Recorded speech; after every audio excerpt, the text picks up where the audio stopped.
my friend Clara and her family actually abandoned their 3-story townhouse in Charleston suddenly back in 2008. Her mother was a total stoic who treated every structural anomaly like a minor maintenance issue. For instance, if a heavy oak cupboard door unlatched itself and swung open against the wall, it was an unlevel hinge. If the hallway smelled like wet iron and old well water, it was just the city's coastal storm drains backing up through the foundations. Looking back, her mum was clearly running an exhausting daily campaign of damage control just to keep Clara and her younger sister from packing their own bags and sleeping on the sidewalk. Clara was 10 at the time, sharing a massive drafty corner room with her sister, Lily. Because the house had this freezing, high-ceilinged density to it, the kind of cold that seemed to radiate outward from the plaster, rather than the windows, they had a strict habit of leaving the bedroom door wide open so that they could see the pale yellow glow of the safety light plugged into the baseboard by the top of the stairs. Now one night, Clara woke up because she felt an immense suffocating weight pressuring down on the mattress right next to her hip. The air in the room had gone completely still and completely cold as well. Then she heard somebody breathing, but with like lungs full of fluid is what she said. A shallow breath that sounded like somebody was drowning. Clara shifted on the mattress, turning over to tell Lily to move back over to her own side of the bed. But when her eyes adjusted, she realized that the other side of the mattress was completely empty. You see, she had assumed that it was Lily at first, but Lily wasn't even in the room. She had snuck downstairs hours earlier with her pillow to sleep on the living room sofa because her throat was sore and the noise from the walls was keeping her awake, is what she said. The indentation on the edge of the mattress, it wasn't a person. The fabric and the foam were simply compressed down 6 inches, forming a deep and narrow hollow right next to Clara's legs, as if an invisible 90-pound iron weight was resting perfectly balanced to the springs. As she stared at the empty sheets, the fabric inside the indentation slowly shifted, twisting slightly as if whatever was sinking into the bed was turning its weight around to face her. Clara, she didn't scream because her throat completely locked up all of a sudden. She scrambled backward out of the covers, her bare feet hitting the old pine floorboards, and sprinted out onto the dark landing toward her parents' room at the other end of the corridor. Right as her heels hit the carpet, though, she hit something damp. There was a small square of carpet that was now completely wet.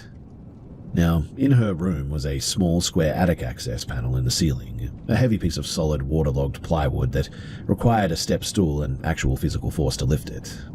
And as she was running, she heard something come from there, so she looked up, and it didn't drop down, but it was raised into the crawl space by about an inch, and then a sound came down through the dark square opening. She said that it sounded like someone scurrying around the opening there with like 1,000 little legs just round and round that hole. As she ran out of there too, the sound, it didn't stay in the ceiling. It tracked her progress along the hallway, moving directly over her head at the exact same speed that she was running. But when she stopped outside of her parents' doorframe, this sound in the ceiling stopped perfectly above her head, and a long thin bead of like thick grayish fluid dripped through the ceiling and landed with a soft splat on the damp carpet right between her big toes. Upon seeing that, she jammed her shoulder into her parents' door, woke them up crying, and spent the rest of the night squeezed between them, staring at the bottom of their bedroom door. The next morning, her dad went up into the attic ladder with a flashlight, expecting to find a dead raccoon or a stray tomcat that had slipped through the old roof tiles. He looked around, and the blow-in insulation was completely undisturbed. There were no animal droppings, no tracks, and no leaks in the roof. But right above the spot on the landing where Clara had frozen, someone had taken 3 old black iron square head nails from a rusty jar in the cellar and literally driven them deep into the main structural joist. They weren't hammered in all the way, which is how he noticed, lined up in a perfect vertical row, and from the bottom nail, there was a tiny, neatly folded square of old newspaper from like 1941 or something, containing nothing but the obituary section. Well, her family broke the lease 3 weeks later, leaving behind half their curtains and a set of heavy pine wardrobes because her dad didn't want to spend another night packing inside the house. The official story that they told the neighbors was that the dampness was messing with Lily's lungs, but Clara told me that she actually ran into one of the subsequent tenants at a university dinner years later just out of sheer luck. The girl didn't know Clara had ever lived there at first. but she mentioned that she had stopped using the upper floor entirely within months of moving in.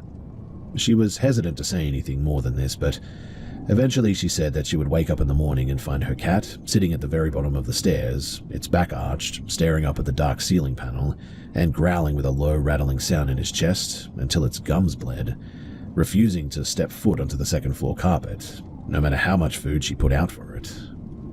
Apparently, they eventually left too because of all this stuff, and another family moved in.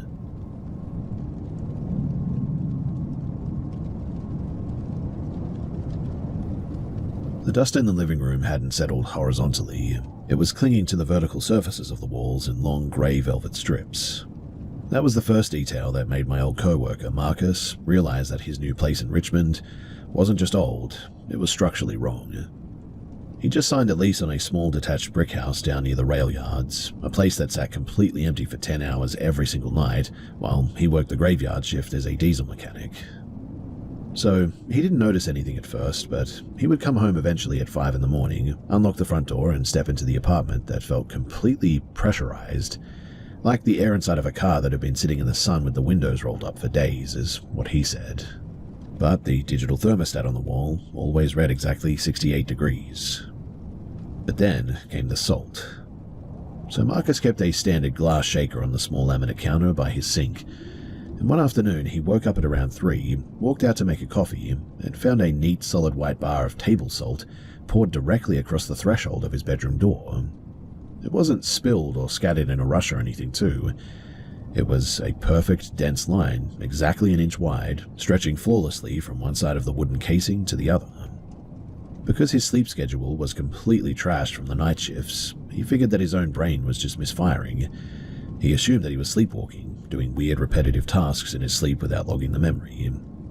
To prove it to himself too, he bought a cheap motion-active webcam, set it on top of the refrigerator, and angled the lens straight down the short hallway that connected the kitchen to his bedroom. For 2 weeks as well, the memory card showed absolutely nothing. Just hours of a dark, narrow corridor bathed in the digital green light of the stove clock.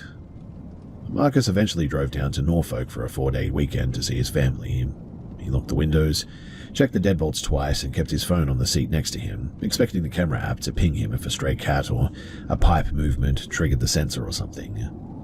The phone stayed completely silent the entire trip, though. He pulled back into his driveway on a wet morning, and before he could even cut the engine, his next-door neighbor, a retired nurse who spent most of her day watching the street from her porch, walked straight down her steps and met him at his car door. She asked him why his friend spent the weekend standing on the roof. Marcus dropped his keys onto the floor mat. He told her that the house was empty, that he'd been gone since Thursday. The woman, she didn't blink though. She said that on Saturday night, around 10 o'clock, she looked out her kitchen window because the security light between their houses had gone dark. In the moonlight, she apparently saw a man standing on the flat tin roof of Marcus's rear porch extension. He wasn't prying at the roof or anything, or seemed to be looking for an open window or something.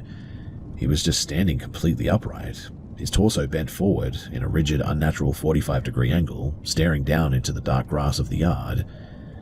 She watched him stay in that exact unmoving lean for about 40 minutes apparently, until she got too uncomfortable to keep looking. Upon hearing that, Marcus let himself inside the house with his pocket knife out. He went straight for the webcam on the refrigerator to pull the SD card. The video file for Saturday night, it wasn't missing or corrupted or anything. The timestamp in the bottom right corner was ticking forward in perfect real-time seconds. But the actual image of the hallway was completely gone. The entire screen was filled with a solid, unchanging block of heavy grey static that started at exactly 10 p.m. and stayed on the screen until the sun broke through the kitchen windows at dawn, when the normal camera feed instantly snapped back into focus.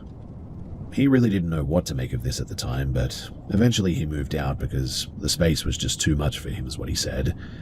He actually hired 2 guys from a gas station down the road to empty the house while he stood on the sidewalk, which to me says that there's more going on there than he's admitting. I still talk to him from time to time, but he doesn't like talking about that house, and so I just try to leave it alone.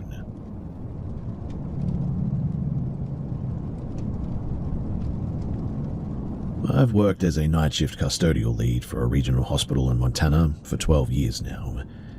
It's a massive complex, a labyrinth of white-tiled corridors, sterile supply rooms, and administrative wings that get locked down after 9 p.m. I'm the one who handles the final sweep of the West Wing, the palliative care ward. Last Tuesday, at 4:15, I was making my rounds near room 402, an end-of-a-hall unit that had been vacant since the previous weekend. I reached the door, pushed it open to check the vitals monitor, and ensure that the lights were extinguished, as per protocol. Inside, a patient was sitting in the recliner. He was wearing the standard hospital gown, hunched over, his hands resting on his knees. I immediately felt the tension drop in my gut. I apologized, assuming it was a late transfer or maybe a mix-up with the admissions, and asked for his name so that I could clear it with the night nurse station. The patient didn't respond, though.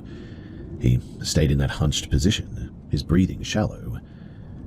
I moved closer, ready to repeat myself, when I noticed something off about his silhouette against the window.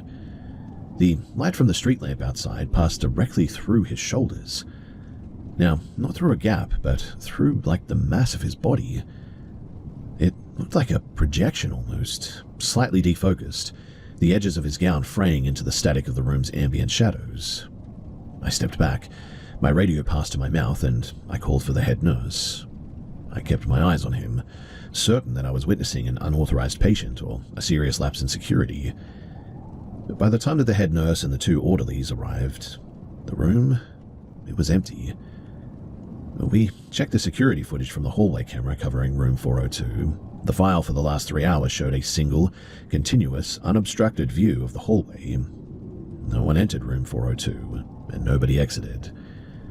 The door, it had remained locked, as verified by the digital access log. The head nurse sort of looked at the timestamp, then at me a few times, and she reminded me that room 402 had been empty since Saturday following a death. She suggested that I take a leave of absence to deal with the fatigue. I didn't take the leave in the end. I stayed on my shift, but every night when I reach the door to room 402, I really don't want to go inside. I stare at the heavy plastic handle, knowing that the record says the room is empty, and I remember exactly what I saw, sitting in that chair, ignoring the light passing through its frame. These days, I don't report things like that anymore. Instead, I just choose to lock the door from the outside and just sort of keep walking.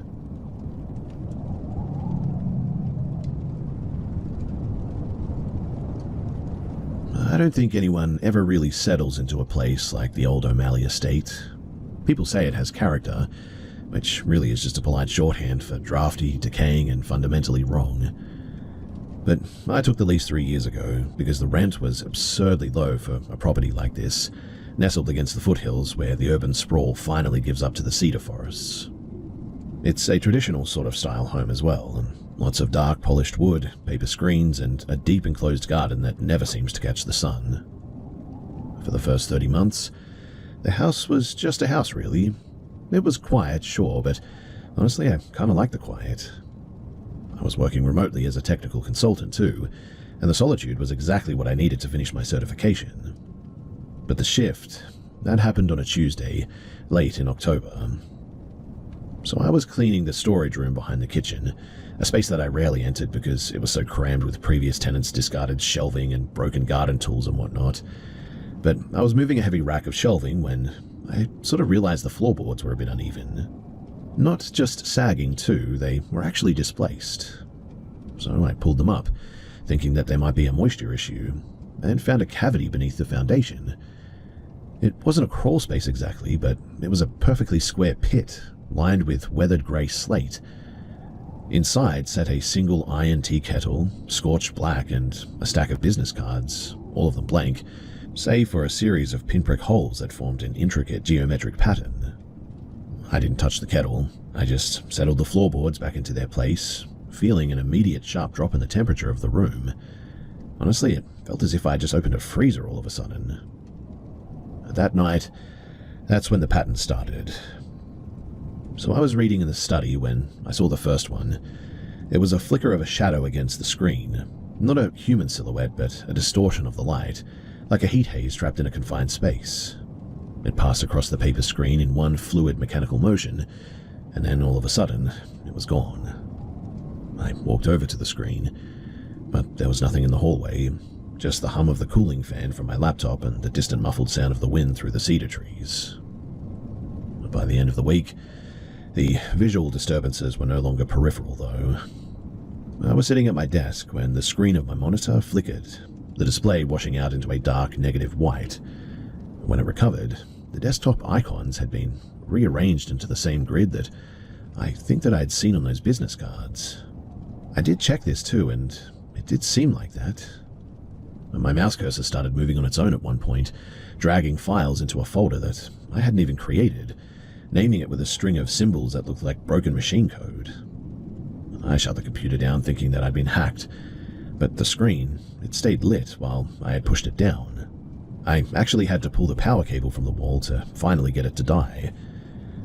And then came the physical manifestations. So I started waking up at around 3 in the morning every night, without fail. I'd be lying there, staring at the ceiling, and I'd feel the mattress sort of sink beside me, as if somebody had just sat down on it. The pressure was always localized, firm and heavy. I would reach out expecting to feel fabric or skin, but I'd hit nothing but empty, sort of static charged air, is what I guess you could say. The room would grow impossibly cold, though, just like before, and I tried to rationalize it. I told myself that it must be carbon monoxide or structural settling, or maybe just the stress of working 60 hours a week. I even went so far as to buy a professional-grade EMF meter and a thermal camera, desperate to put a number or maybe a shape to what was happening. The thermal camera, though, that was the worst. So one night, I set it up facing the hallway, and I didn't see a person, but I saw what was really just a void. It appeared as a cold spot on the screen, a perfect absolute zero where the ambient heat of the hallway should have been. It moved with a jittery frame-by-frame cadence, crossing the field of vision in what looked like 60 distinct jumps per second. It didn't walk or anything, it just sort of vanished from one point and then occupied the next, erasing the space in between. My partner, Kale, started to notice this too. She didn't see the void, but she experienced the environment sometimes. She would be in the kitchen and the tea would boil over, the pot scorching the stovetop, while the internal temperature of the water remained cold enough to form ice crystals almost. She started carrying a notebook, writing down every time an object moved or a light flickered.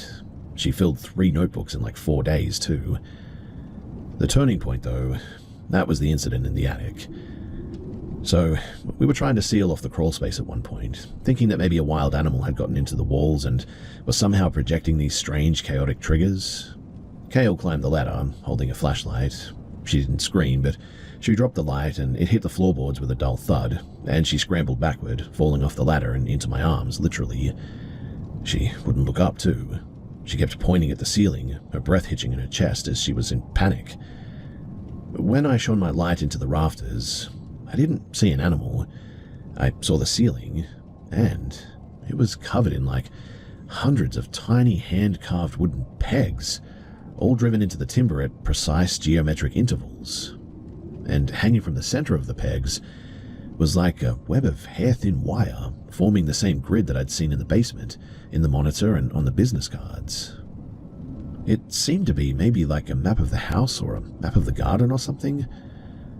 Whatever the case, we literally moved out the next morning after this. We didn't even pack the furniture in the end. We just took our clothes and the hard drives and we left the keys on the counter. We didn't even inform the landlord, and we didn't wait for the security deposit either. But the final confirmation, that actually came 3 days later. So I went back to pick up a box of files that I'd forgotten in the study. I had a spare key, but as I approached the door, I saw the wood was sort of scorched almost, and there was this faint sort of burnt hair smell too. I unlocked the door and stepped inside. The house was empty, but there was this sort of, weird echoing through the entire house now. I didn't go into the study. I turned around and I just walked out to the car because I'd had enough of dealing with this. But as I was pulling away, I looked up at the attic window. It was wide open, and standing there, looking down at the empty driveway, was a shape, a silhouette that didn't reflect light, and a void in the shape of a man, really.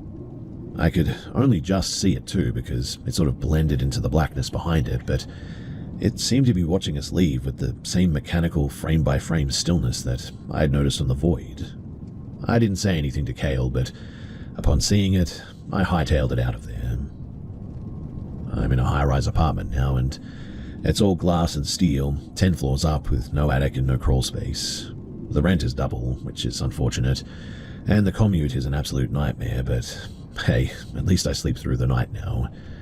And for the first time in years, the air in my bedroom feels like air again, nothing else. It took me a while too, but I eventually stopped looking for patterns, and I've stopped looking for reasons too.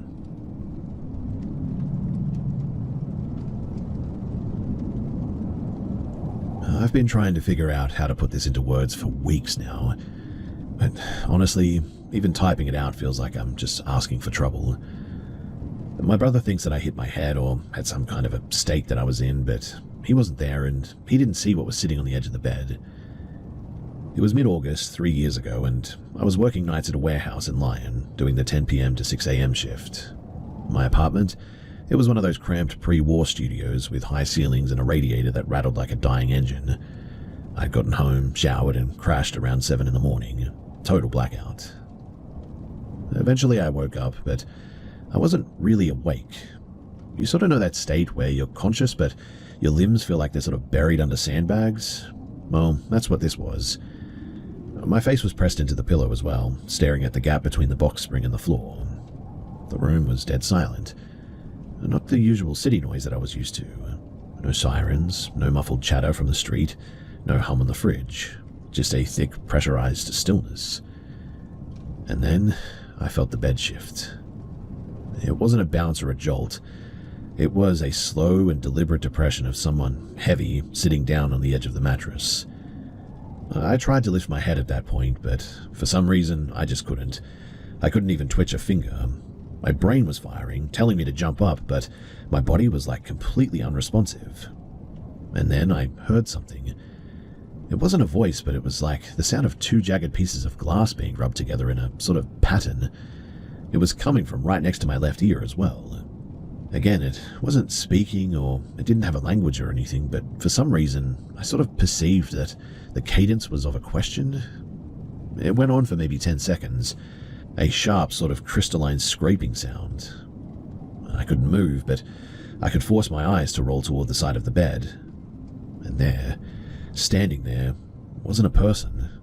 It was darker than the shadows around it, framed by a faint static-like shimmer in the air. It looked like a tear in the fabric of the room almost, and I didn't see features, just that pulsating jagged outline. The scraping sound, though, stopped abruptly. Then the weight on the mattress lifted, the pressure in the room snapped back to normal, the fridge seemed to hum back to life, a distant car horn blared, and I literally gasped in a lungful of air all of a sudden, finally able to throw myself backward against the headboard. When I did, the room was empty. The door was still locked from the inside. I sat there for at least 2 hours just staring at that wall, waiting for the sun to hit the floorboards.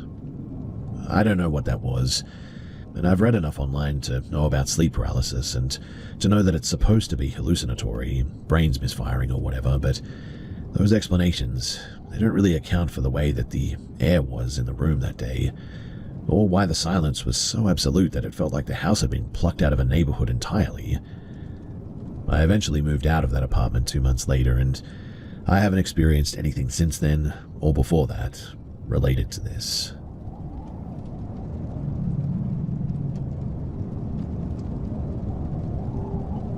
I really don't talk about the valley much, mainly because I got lost doesn't even come close to what happened out there, and nobody wants to hear about the geometry of the thing too. My old man still swears that it was just bad mapping and a lack of sunlight. This was about 4 years back, and I was doing some contract surveying work in a remote stretch of the Peruvian Andes. We were tracking a specific migration pattern, or at least that was the objective.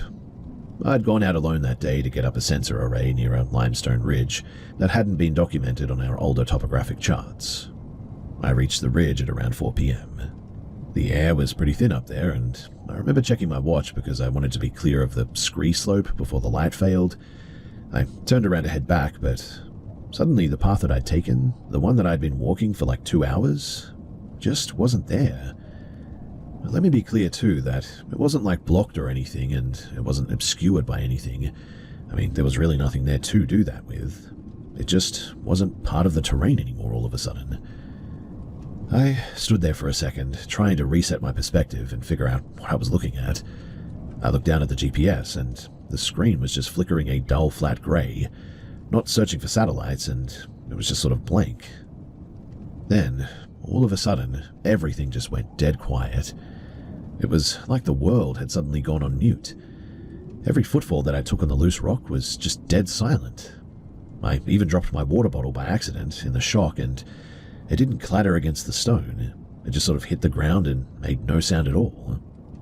I looked up, and about 50 yards away, the rocks seemed to be folding over and in on themselves. Not shifting like under an avalanche or anything, but sort of bending inward is the best way that I can describe it. I watched a jagged boulder sort of sprout a shadow that moved against the direction of the sun. It was as if the physical laws governing the ridge had been swapped out for something entirely different. Then I heard something behind me. It sounded like something was hitting a tree just over and over again with like a huge log or a pipe or something. I didn't turn around. I started walking in what I prayed was the right direction, keeping my eyes fixed on the horizon. I walked for what felt like hours too, even though the sun hadn't moved an inch from its position in the sky. My heart was racing, but my breath wasn't coming out as mist anymore. The air had gone completely still, and I don't know how long I was on that stretch of empty space, but the next thing that I remember, I was stumbling into the base camp, miles away from the ridge. My clothes were covered in a fine white powder that I had never seen before, and my watch had stopped at 4:12 p.m. The GPS unit was fried, and the internal casing had literally melted, like it had been held over a blowtorch. When I told the crew, they looked at me like I had had a breakdown from the altitude. They didn't see the powder, and they didn't believe the map mismatch at all, so I didn't push it. I packed my gear that night, and I left on the first truck the next morning to the city. I've done a lot of hiking since then, but I have never had anything like that happen before or since then. I try not to go anywhere as well that requires me to rely on a map or a GPS anymore. And I don't know what that sound was, the log or the pipe or whatever hitting the tree, but whatever was hitting it, it sounded absolutely massive.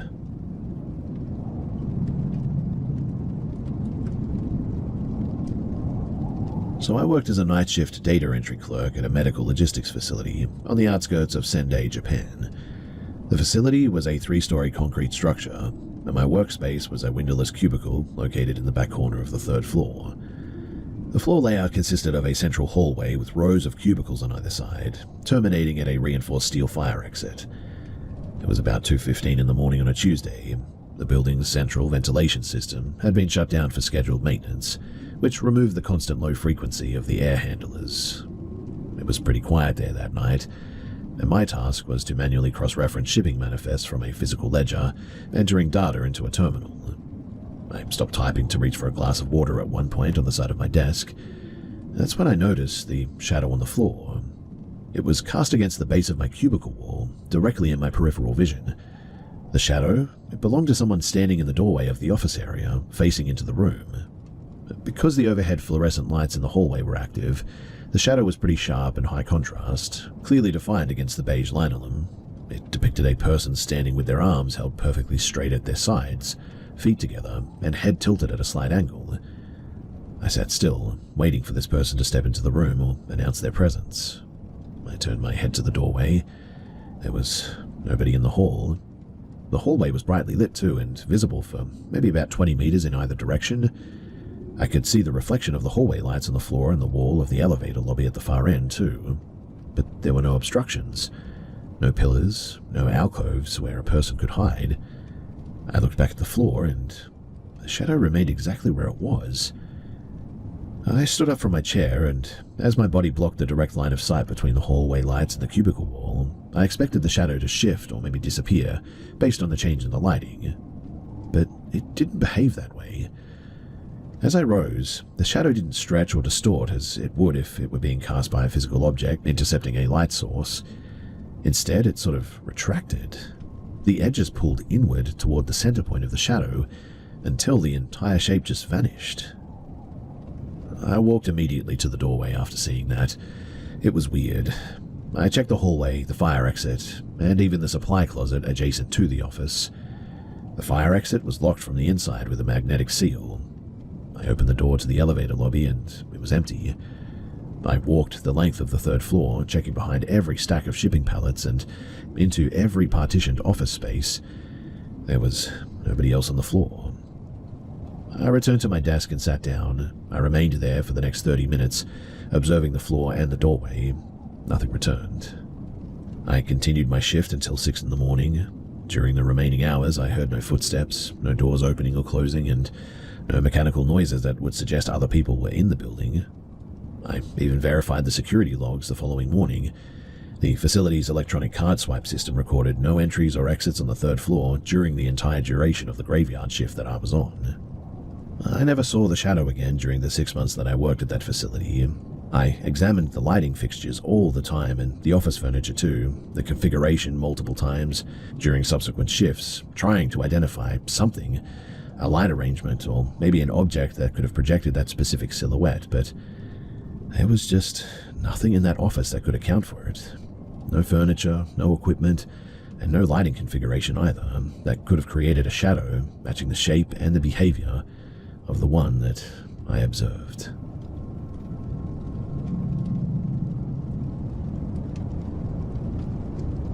I was 12 years old, attending a summer camp in the rural interior of British Columbia.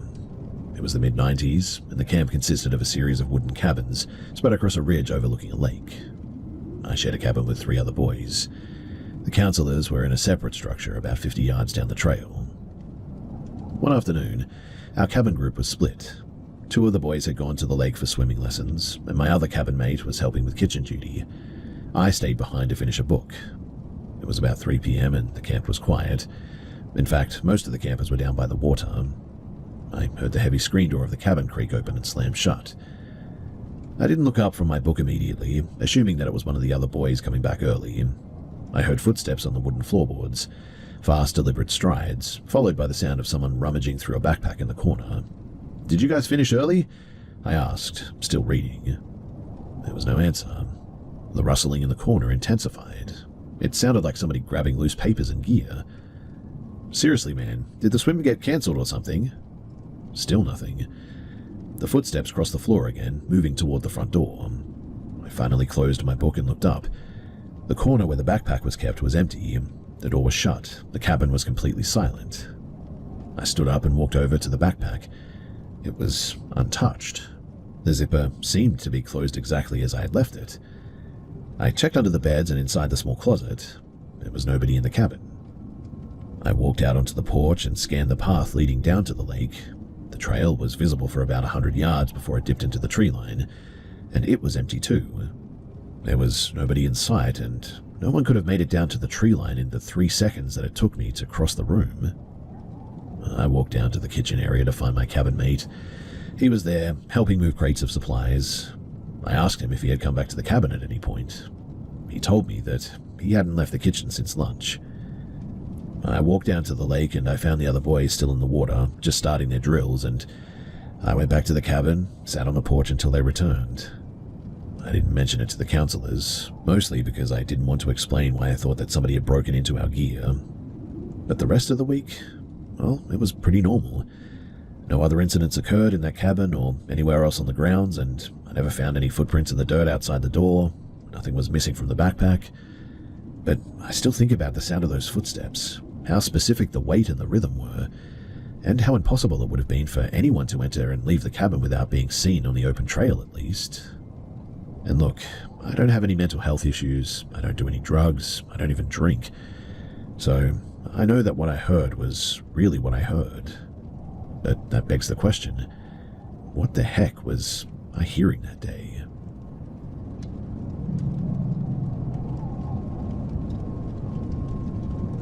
So I was a seasonal forestry technician working out of a remote ranger station in the Bitterroot Mountains. The station was a small prefabricated cabin used for fire watch coordination, sitting on the ridge about 10 miles from the nearest access road. I was stationed there for a 3-week rotation to manage communications and monitor weather patterns. The cabin, it was divided into two distinct areas. The original structure, built in the 1960s, consisting of a reinforced workroom and a sleeping quarters, and a modern utility shed bolted to the north wall for storage and emergency gear. It was late in the year, and the nights there were absolutely freezing, and the wind regularly gusted through the mountain pass. On my 10th day, I was sitting on the primary radio console in the workroom. It was about 2:45 in the morning. I was monitoring the frequencies, listening to the static, when I heard a distinct sound from the utility shed. It was the sound of heavy metal shelving being shifted against the concrete floor. It was a low, scraping metallic grind that vibrated through the floorboards of the cabin. I grabbed my flashlight and sidearm, standard procedure for wildlife deterrence in the backcountry. I stepped out of the workroom and through the connecting door into the utility shed. But when I did, the shed was empty. The metal shelving units were bolted to the wall and showed no sign of having been moved. The gear stored on them, sleeping bags, lanterns, canisters, was all undisturbed. I stepped back into the workroom and sat down at the radio again. 2 minutes later, the scraping sound started again. It was louder this time too, accompanied by a thudding sound against the interior wall that separated the workroom from the storage shed. I checked the wall. It was solid timber. I walked outside to the perimeter of the shed. The ground was covered in a light layer of frost from the previous evening, and I walked the entire circumference of the structure. There were no tracks, no animals, no humans, nothing. I went back inside, uneasy this time, and sat in the center of the workroom, keeping the flashlight focused on the door of the storage shed. The activity stopped. I remained silent for the next 3 hours, listening. The following night, the same pattern repeated. I would be working at the console, and the storage area would become the source of intense physical noise again. And as soon as I approached the door, the sound ceased. I checked the interior of the shed 5 times that night too. I checked the locking mechanism on the exterior door, which was secured with a heavy-duty carabiner. Nothing was seemingly out of place too. I spent the final 2 days of my rotation sleeping in my truck, parked 50 yards away from the cabin. I heard nothing from the truck, and when I handed over the station to the next technician on the Sunday that I was supposed to leave, I mentioned that the storage shed had some strange acoustic issues, but I didn't elaborate any further. I left the area, and I haven't worked in that specific sector since then. I never did find a structural or environmental reason for that noise, and really, I don't know what to make of it.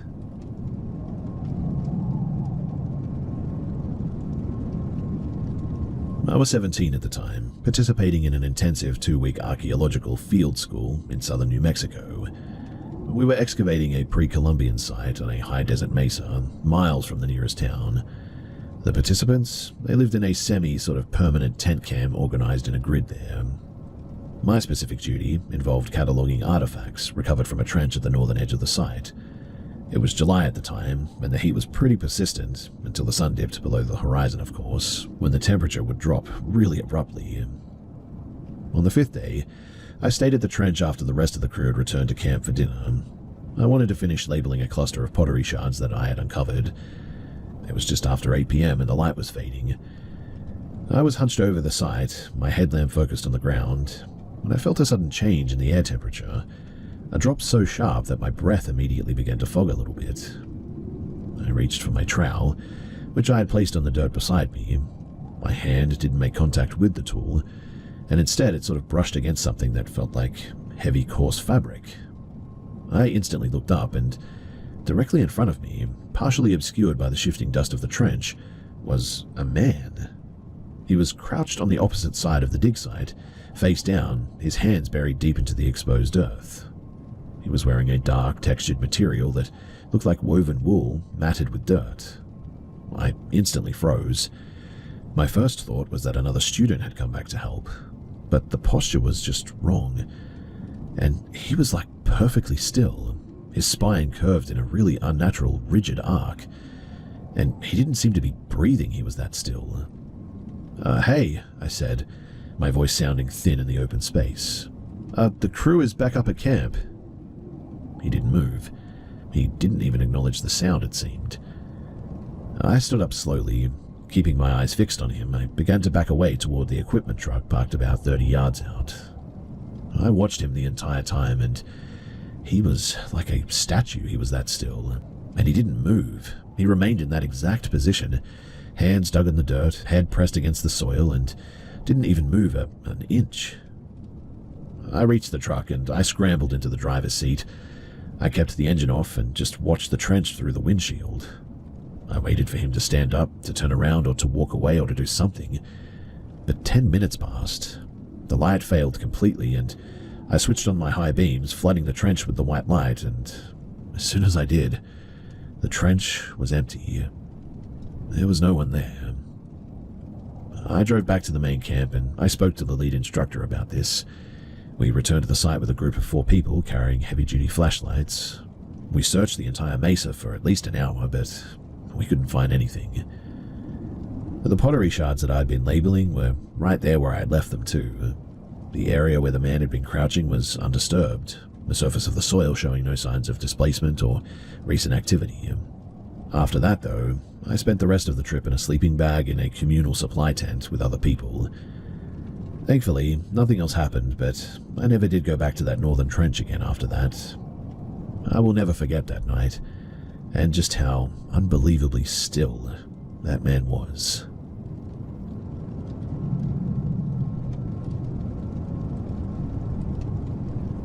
So I was 19 at the time, working as a temporary clerk at an archive building in downtown Tallahassee, Florida. The building, it was a concrete structure, constructed in the late 1970s, I think, characterized by massive unadorned walls, long sterile corridors, and high-security storage vaults buried deep in the basement. During the day, it was a hive of people, but at night, the atmosphere shifted towards something profoundly isolating. For anyone who's lived in Florida, you know that the heat is pretty oppressive, even at night, and the facility's aging HVAC systems struggled to maintain a consistent temperature, resulting in pockets of stagnant, humid air throughout the upper floors. My shift officially ended at 9 p.m., at which point the professional staff would depart, leaving me to finish the remaining filing tasks in the second-floor reference room. I was typically the last person in the building, responsible for verifying the security status of the reference area before heading down to the lobby. On a Tuesday, I was wrapping up a project. It was about 9:15. The silence in the building was punctuated only by the cycling of the cooling units in the ceiling. I packed my bag, turned off the main overhead lights, and walked out into the central corridor. The facility utilized an automated lighting system that shifted into a low-wattage security mode after hours. This created a sequence of pools of dim yellow light interspread throughout the long flickering shadows that stretched toward the elevator bank at the far end of the hall. I began to walk toward the elevator. The floor was actually polished concrete, and my footsteps sounded sharp and loud in the cavernous space. About 30 feet ahead of me, a figure emerged from a side office and stepped into the center of the walkway. It was a man, dressed in a standard-issue dark gray maintenance uniform, the same type worn by the facility teams during the day. He had his back to me, facing the elevators, and he stood perfectly still, his posture stiff with his arms hanging loose at his sides. "Building's closing," I said, my voice echoing slightly against the concrete floors. I assumed that he was one of the night shift security team members that I hadn't met yet, perhaps somebody doing a final sweep of the upper levels. He didn't acknowledge me. He remained motionless, staring at the elevator doors. I walked closer, my footsteps continuing to echo on the floor. I reached a point maybe about 10 feet away from him, and that was when something weird happened. I stopped walking, and I could see the texture of the grey fabric of his uniform, the slight fraying at the collar and the way that his hair was trimmed, but I couldn't hear his breathing. I couldn't hear the rustle of the fabric as he sort of shifted. He was just sort of standing there, lurched over. The shifting of the weight, the rise and the fall of his chest was not there, though. He was just sort of standing there, weirdly, and it really creeped me out. "Hey, are you locked in?" I asked, my voice louder now, tinged with a sudden sharp prickle of apprehension for sure. He didn't turn around. He didn't speak. Instead, he tilted his head slightly to the left, a slow movement that seemed to creak almost, as if his neck was stiff and was cracking. And then, I swear to you, that he just simply dissolved. Now, it wasn't a fade-out. What I mean is that the image of the man seemed to sort of like shudder a little bit, like a digital broadcast losing signal, or maybe like a holographic projection being disrupted by interference. The sharp edges of his uniform frayed into fine flickering lines of static before he collapsed inward into a sort of single vertical light, and then that line hovered for a fraction of a second, shuddered, and vanished entirely. I stood in the middle of that hallway for several minutes, my breath caught in my throat and my heart going 1,000 miles an hour, staring at the empty floor where this guy had just been standing. There were no doorways nearby where he could have ducked out or anything. The hallway was a straight featureless line, and there were no sort of places to hide, no closets, no side passages within 15 feet of the elevator bank. I eventually walked to the exact spot where he had been standing too. When I got there too, there was this god-awful smell. The only thing that I know that compares to it that I've smelled before is like rotten eggs. I checked the elevator call button. It had not been pressed. The lights on the floor indicator were dark, and I abandoned the plan to take the elevator, and I ended up sprinting down the stairwell to the lobby after that. I walked directly to the security desk. The guard on duty looked up and was startled by my appearance, I think. I pointed to the security monitor for the second floor hallway, which was active, showing a clear empty corridor. I asked him to pull up the tape for the last 10 minutes. We sat there and watched the feed. The monitor, it showed me walking down the hall, my bag over my shoulder, but it didn't show the man at any point. When I reached the spot where he had stood, the video showed me stopping, looking around, and then just running toward the stairs. There was nobody else in the frame, and the moments where I had stood there watching this guy, well, they just weren't there. I didn't return to that place the next day. In fact, I took the day off, and I just didn't know what to think about it all. I eventually went back to work after a long weekend, and I tried not to stay late after that. But thankfully, I never did experience anything there again. I never found out if anybody else at the facility had experienced something similar while I was there for a couple of years after this. And after I moved on, I lost contact.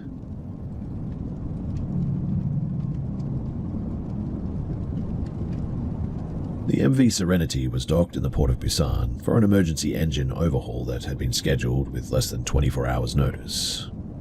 I was 22, working my first rotation as a junior maintenance engineer, and because I was the lowest-ranking member of the engine room crew, I was assigned the graveyard shift. The ship was effectively a floating tomb of steel. The rest of the crew had taken shore leave as soon as the vessel cleared customs, leaving the ship anchored in the dock with only a skeleton watch of 2 security guards stationed at the main gangway of the deck above. It was early hours of the morning on a Wednesday. The lower hull had these sort of cramped and interconnected steel corridors leading toward the main propeller shaft assembly room. The temperature was consistently above 30 degrees Celsius as well, and the air was dense with the smell of diesel and hydraulic oil and stagnated salt water. The ambient sound of the water against the hull, and the sound generated by the cooling fans still running in the secondary power distribution units, was ongoing. I was positioned near the rear bulkhead, working on the primary hydraulic dampeners.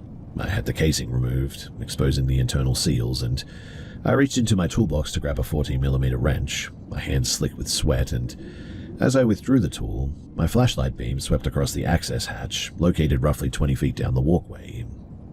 And when it hit there, a person was standing there. He was wearing standard-issue charcoal grey coveralls, identical to the ones that I was wearing. He stood on the raised metal grating of the walkway, his hands resting on the guardrail. He was looking intently at the propeller shaft assembly, and he lacked the required hard hat, safety goggles, or reflective vest mandated for anyone inside of the engine compartment. "I need to see your ID," I said. My voice sounded flat and thin against the oppressive roar of the ventilation system, though. I stood up, keeping the wrench in my hand. I assumed that a contractor had snuck on board, or a crew member had returned early and was wandering.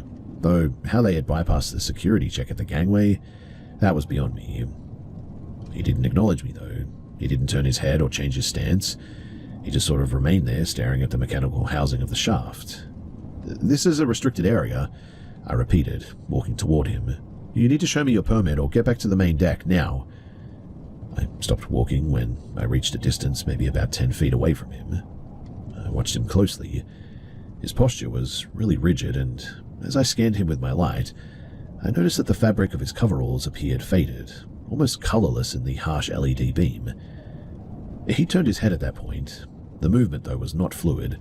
His entire torso shifted as a singular unit, in fact, pivoting at the hips instead of the neck, as if the vertebrae were fused into a single steel rod. He looked directly at me, and I really struggled to describe this, but his face was a complete blur of, featureless skin. What I mean is that he didn't have eyes, a nose, or a mouth, just a flat, pallid surface that absorbed the light of my torch almost. Obviously, he didn't speak because he didn't have a mouth, but he turned toward me for about 3 seconds, then turned back toward the propeller shaft.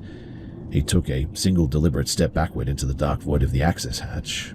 I then rushed to the hatch, hitting the metal frame with my shoulder, and I leaned through and shimmied my light into the secondary corridor that led to the auxiliary tank room. But he was gone. I sprinted down the hall, expecting to see him scrambling toward the exit ladder. The auxiliary room was silent. I checked the main engine control room, the fuel intake valve area, and the emergency escape route leading up to the second deck, but every door was sealed. The heavy watertight locks were engaged, showing no signs of having been opened recently. I climbed the ladder to the main deck and found the security guards sitting in their booth near the gangway. They were playing cards, their radio playing quiet music. They confirmed to me that no one had boarded or left the ship since midnight, no crew had returned, and no contractors had been cleared for work. I didn't say anything about this guy's face because, quite honestly, I didn't want to seem crazy to them, but I returned to the lower hull with both guards, and we spent 40 minutes searching every square meter of that engine room. We checked the bilges, the shaft tunnels, the storage lockers, and we never found anyone. When I pointed out the exact spot where the figure had stood, the guards inspected the grating, and there were no boot prints in the heavy layer of oil and grease that coated the floor there. My own boots had left clear muddy impressions, though, but the area where the man had been was pristine, undisturbed and empty. Like I said, we searched that place top to bottom, but we never did find anyone. I stayed in the control room, under the fluorescent lights, until the next day. I refused to go back into the lower hull alone for the remainder of the ship's time in port as well. I eventually requested a transfer to a different vessel once we reached the next destination. I never found a crew member who matched the description of the man in the coveralls. Honestly, I thought that maybe the guy's face was a mask or something as well, and I never found anyone else who had been in the engine room that night. So, whoever that was, I still have no idea how they got in there.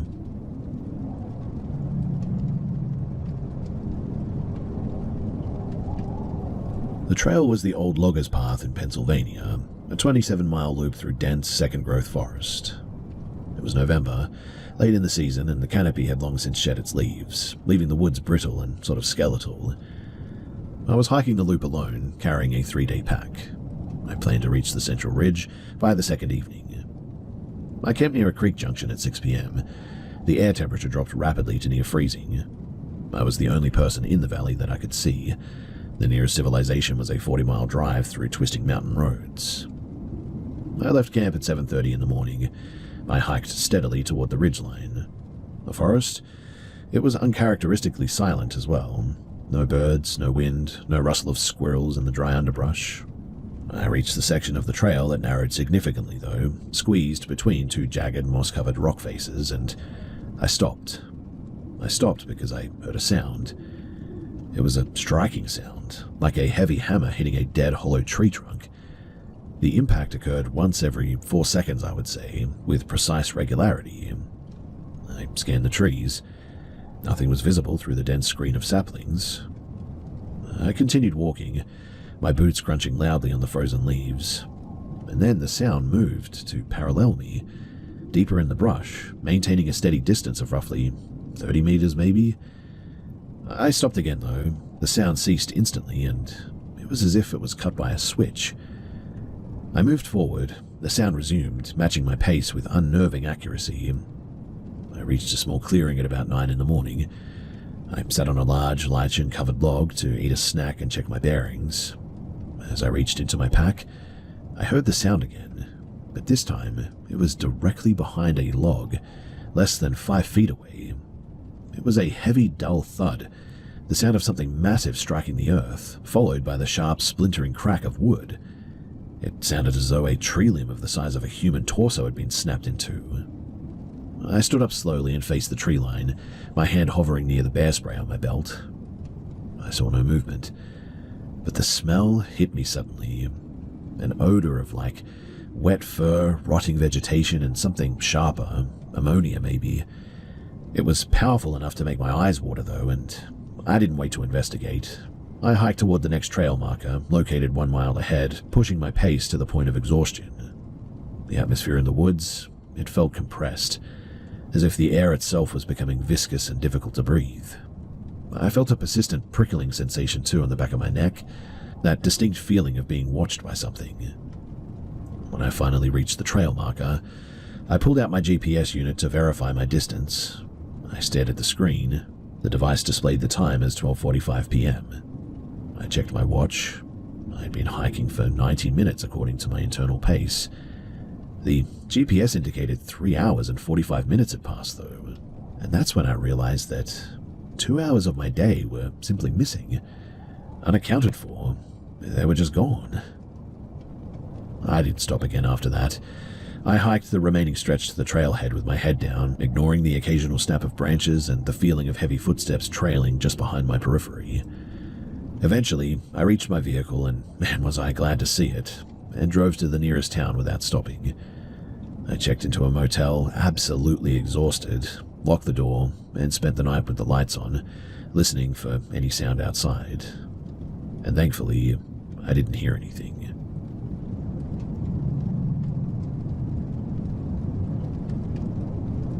So I've been listening to stories here for a while, but hearing some of the posts about weirdly intense boundary crosses reminded me of an old job that I had back in 2018. I still think about it because it made me realize just how fast things can really spin out when you're young, isolated, and trying way too hard to keep the peace. At the time that this happened, I just moved into a coastal port town in Chile. I didn't have a lot of money or any local connections, so I took a position as an administrator at a private container logistics warehouse near the docks. The setup was basically a small detached security booth and a back office trailer stuck right against the northern perimeter wall.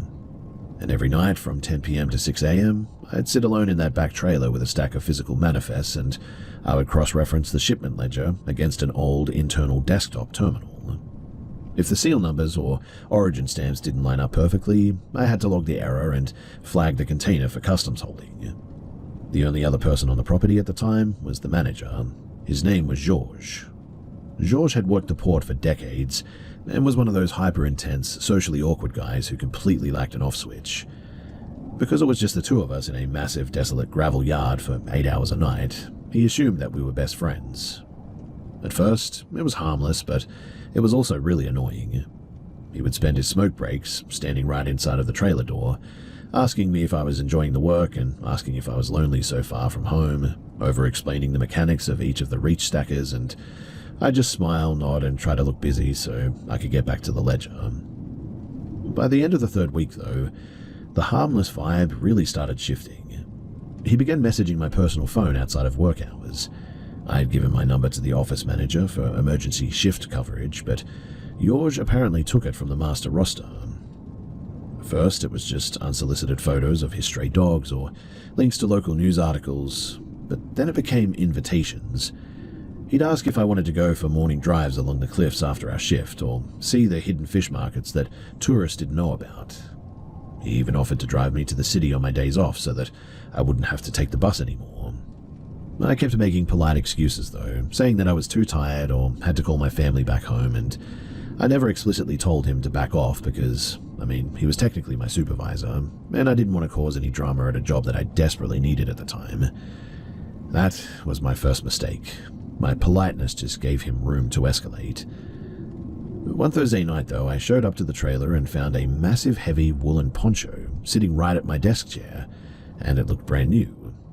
Georges walked into the trailer 2 minutes later, grinning.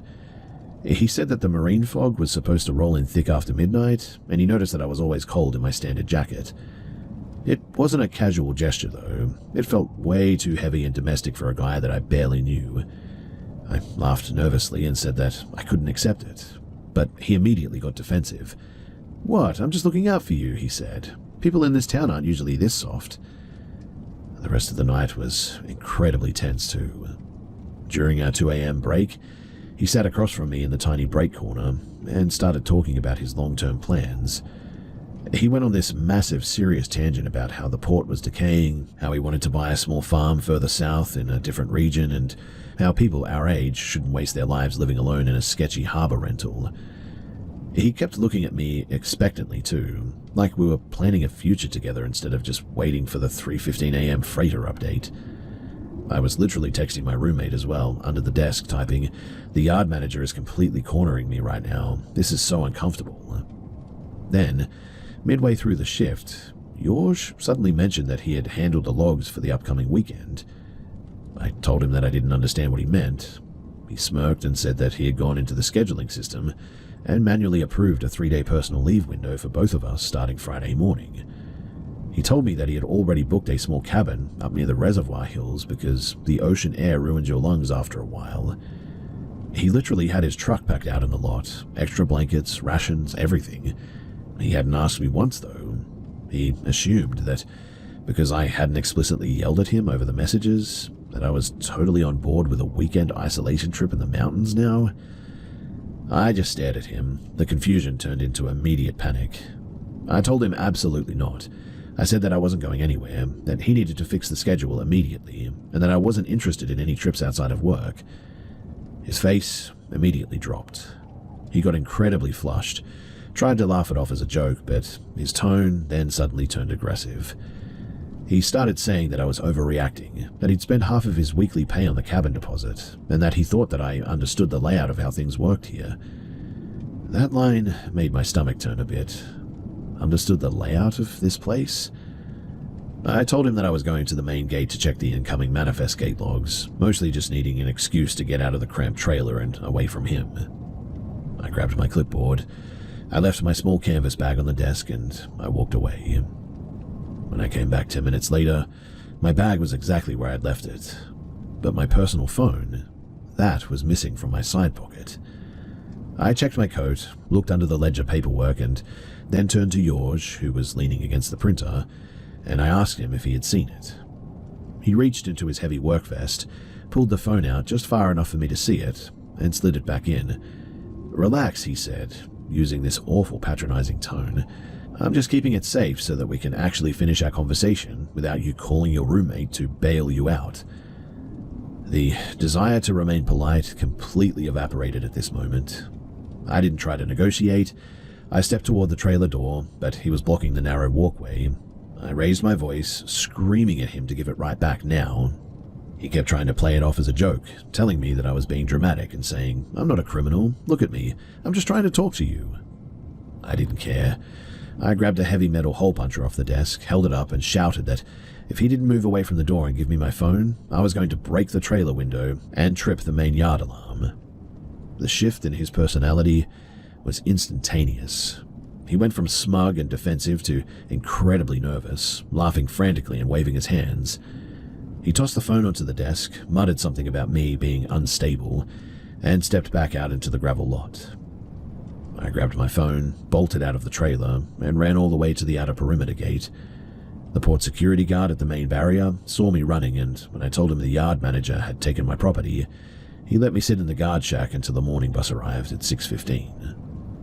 But the absolute worst part of the story, that didn't happen until I got back to my room. So I was sitting on my mattress, still completely wired and trembling from the adrenaline, just trying to process the fact that I'd almost been lured into a truck and driven into the mountains. I unlocked my phone to delete his contact number, and when the screen opened, my messaging app was already active. Right at the top of the history was an outgoing text to an unsaved international number with a Mexican country code.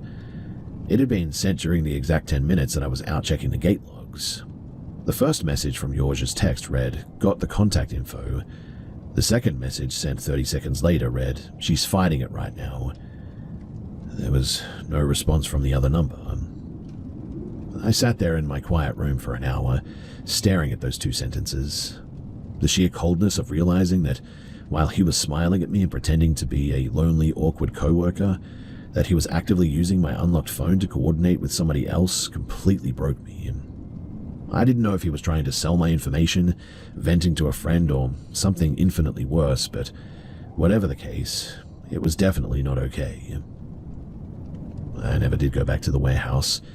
I called the officer manager from a public phone the next morning, told them that I was quitting effectively immediately due to a safety issue, and blocked George's number permanently.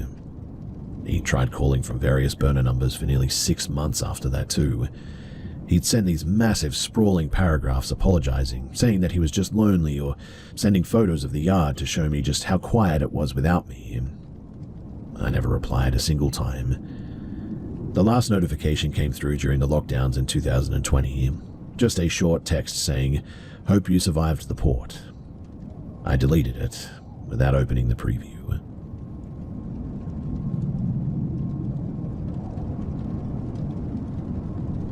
I moved into an old cottage-style rental on the edge of a university town in upstate New York about 6 months ago.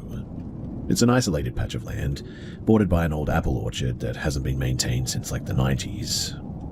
I'm 21, doing online classes, and living with 2 guys that I met through a housing group.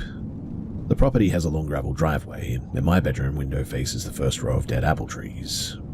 At night, the orchard is completely black because the nearest streetlight is like half a mile down the main road. And the situation, well, that started back in like September sometime. I was sitting at my desk around midnight, finishing an essay, and my cat, who usually sleeps on my bed, suddenly jumped onto the windowsill. Her ears were pinned completely flat, and she was staring intently into the dark branches outside. I turned off my desk lamp so that I could see past the glass reflection. And from somewhere deep in the first row of trees, I saw something move. Then I heard something as well. It sounded like somebody snapping their fingers. Then there was a long pause and then another snap, but this time slightly closer. I stared for about 2 minutes, but couldn't see anything through the thick branches. I figured that it must be a stray animal, or maybe a branch settling in the cold or something, so I pulled the blinds down and I went to bed. But it didn't stop. For weeks, every time my roommates went away for the weekend, this clicking would start at around 1 in the morning. It was never random, and it was always a distinct, deliberate pattern. 3 quick snaps, a 10-second silence, and then 2 more. My cat began refusing to sit near that window entirely. She'd hide under the bed the second that the sun went down, in fact. By December, the ground had frozen solid, and one morning my roommate asked if I'd been messing around outside his window because he found deep, heavy indentations in the frost right under his sill. The strange thing, though, is that they weren't standard shoe prints. They looked like somebody had been standing there in a heavy, flat-soled wading boot, either extremely heavy or shifting their weight back and forth for hours and sort of digging in. We tried to convince ourselves that it was just a utility worker or a hunter cutting through the orchard, but the details, they just didn't line up. The absolute breaking point, though, happened only last Tuesday. My roommates were both up at a ski lodge for the winter break, and that left me alone in the house. It was a completely silent night, no wind at all, and around 2 in the morning I woke up to my cat frantically clawing at my bedroom door to get out. And then the clicking started. Except this time, it wasn't coming from the orchard. It was coming from the side porch, right outside of our kitchen door. I grabbed a heavy flashlight and walked down the hallway, keeping the lights off so that I wouldn't silhouette myself. The kitchen door has a small frosted glass panel at the top, and as I got closer, I saw a pale bluish light moving erratically through the frosted glass. It looked like somebody was holding a cheap LED pen light right against the pane, angling it downward to see through the gap in the interior curtain. I didn't think. I just slammed my hand against the wood and shouted as loud as I could that I was calling the police. The light? It didn't turn off, though. Instead, the silhouette on the other side of the glass shifted. A tall, completely motionless figure in a heavy winter coat just stood there, pressed against the door. He didn't try to run or hide. He just slowly raised one arm and then leant against the glass panel, and that was it. I instantly bolted back to my room, though, locked the door and dialed 911. The state troopers, they took about 20 minutes to arrive, and by the time that they cleared the porch, the person was gone. They did find heavy tracks leading back into the dead trees, but the snow was too powdery to get a clear mold, and the trooper told me that there had been similar reports of a prowler targeting isolated student rentals along the county line, usually checking door handles and also looking for spare keys left under mats. But they didn't see what I found on the porch deck the next morning. Right under the kitchen doorknob, sitting on the welcome mat, was a small, neat pile of dried cat food, the exact brand that I buy. My cat wouldn't even go near that door. She sniffed the air from 5 feet away and started hissing. I've moved my desk to the living room now, and the landlord finally put a motion sensor floodlight over the side porch. I haven't seen the blue light since the troopers came out, thankfully, but last night, the floodlight suddenly kicked on at 3:15 in the morning. When I looked through the blinds, the porch was completely empty, but from somewhere deep in the blackness of the orchard rows, I heard that same dry, muffled finger snap again.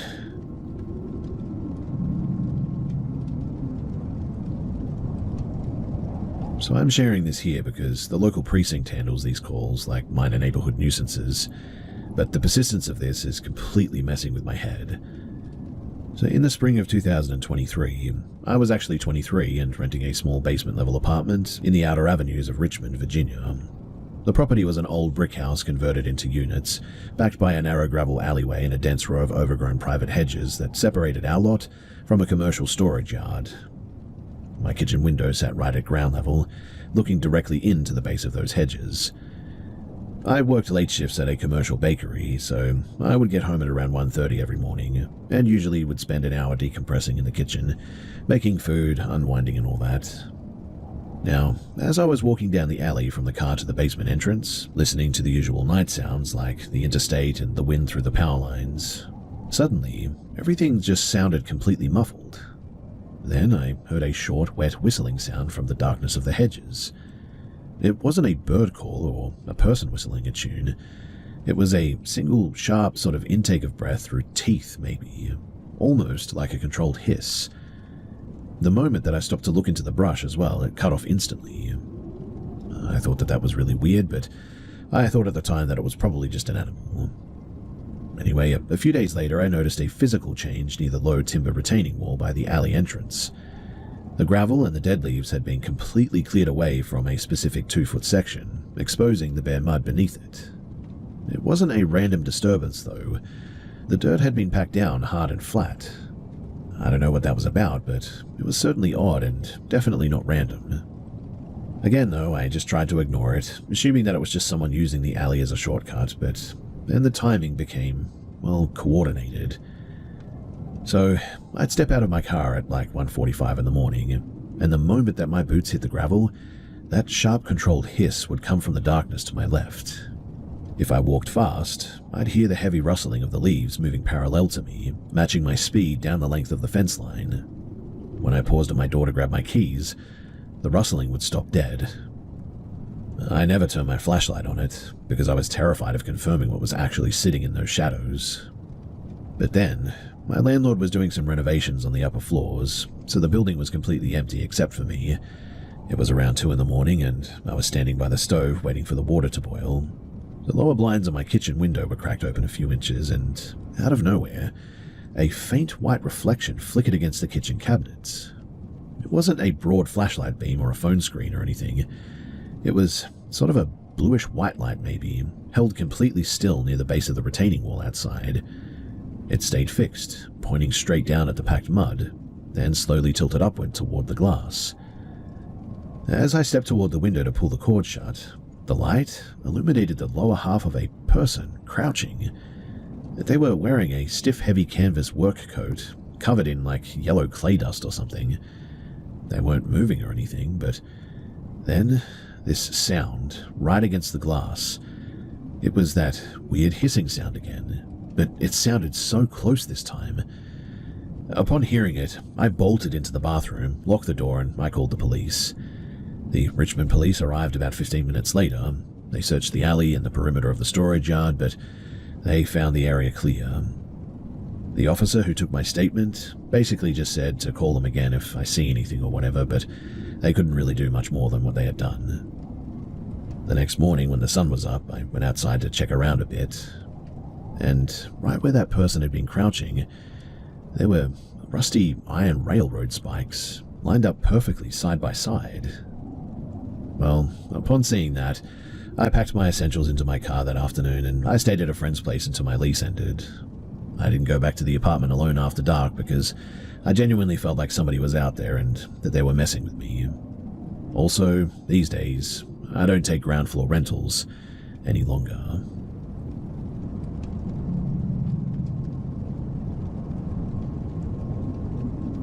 So, I wanted to post this somewhere because I'm currently driving across the state line to a new place and looking at the motel keys on my passenger seat is the only thing keeping me from convincing myself that I completely made the whole thing up.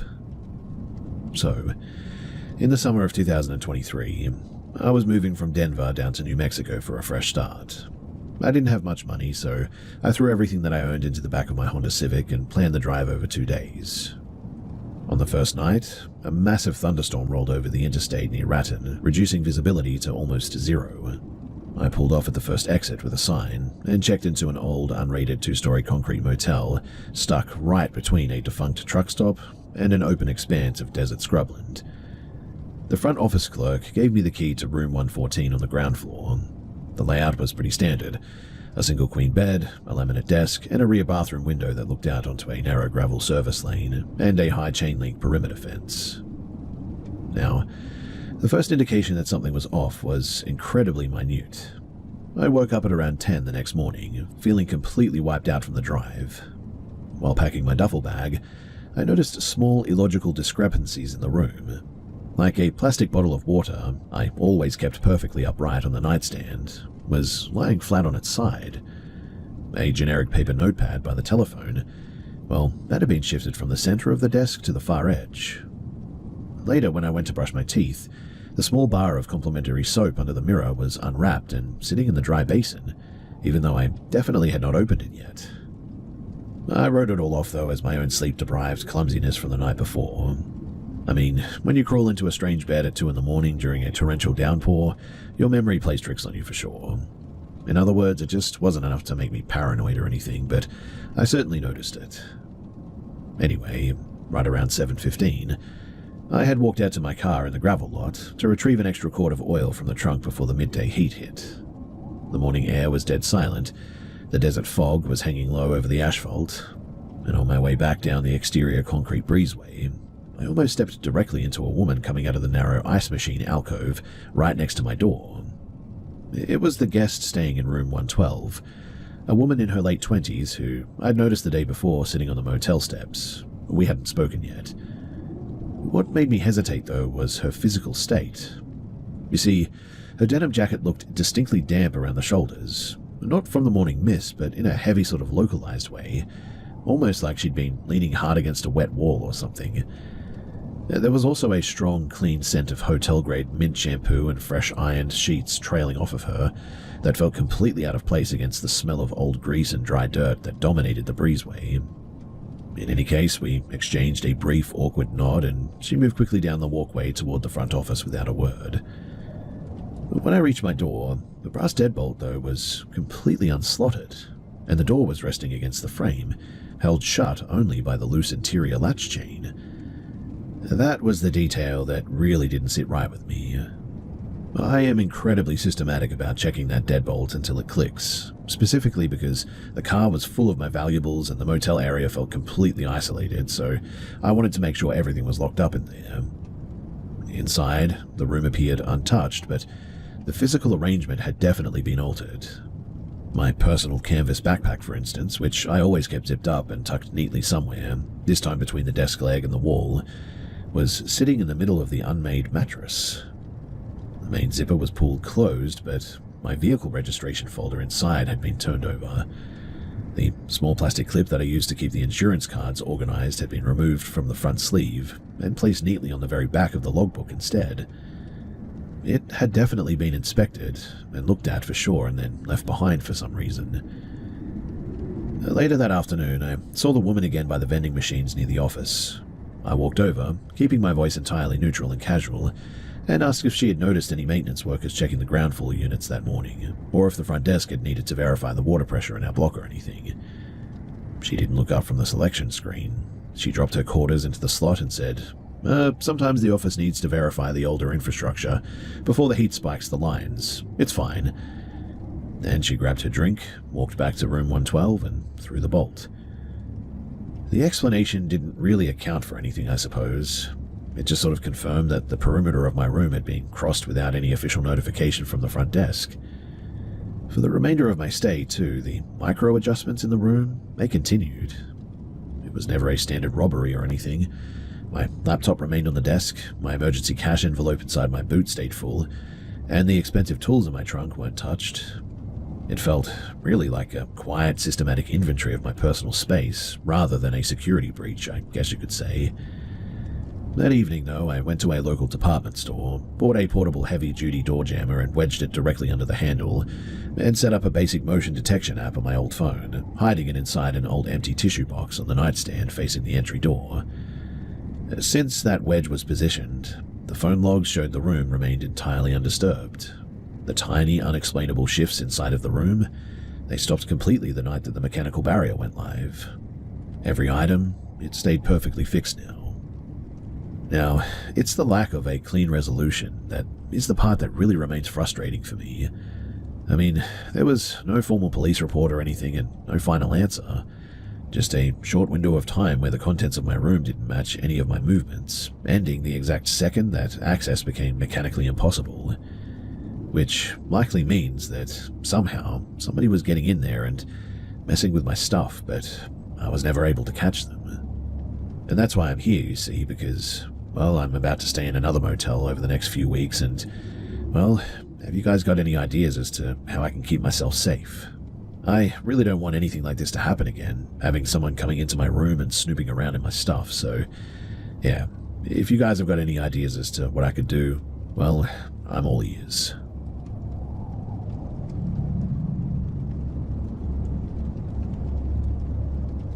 At the time that this happened, I was living in a shared student house in Boston. I didn't have a car, so my entire life relied on the subway system.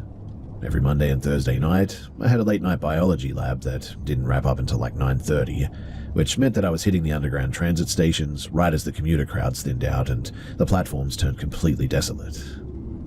Now, I met this guy, a low-key sort of guy, during a massive pre-semester orientation mixer for the science department.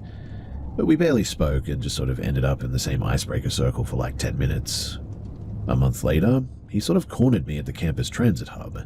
He asked if he could sit next to me on the inbound train because the cart was mostly empty. And I said sure, trying to be polite. For the next 20 minutes, he completely unloaded on me about his recent long-term breakup. It was heavy, intense venting, and he talked about how he couldn't sleep, how his ex had ruined his head, and how he was struggling to find a reason to clear his class schedule. It was incredibly uncomfortable, but I figured that he was just desperate for an outlet, so I listened. When the train pulled into my stop, he asked me for my info. I tried to hand over my Instagram handle, but he blocked my hand and insisted on taking my actual phone number. He said that he hated typing out feelings and preferred direct calls. I felt the pressure, got awkward, and in the end I gave it to him. I know, a huge mistake, but within 48 hours, the communication really spiked. He wasn't texting, he was calling, 3 times a day, 4 times a day even, usually at around 11 p.m. or right before dawn. I stopped picking up in the end, but the notifications kept stacking. As you can probably see too, the level of obsession, it really didn't match the fact that we had only shared one conversation on a train. I tried the passive route though, texting him that my lab schedule was drowning me, that I had 0 free time, trying to build a polite wall. But it did absolutely nothing. Anyway, one day he left a voicemail for me, and his voice sounded completely different, flat and urgent. He said that he had talked to one of my lab partners and needed to meet me at the central transfer station before the Thanksgiving break started. The fake urgency and the fact that he was tracking down people that I knew completely freaked me out, so I blocked his number immediately. And for a few days it was really quiet. It was nice, in fact.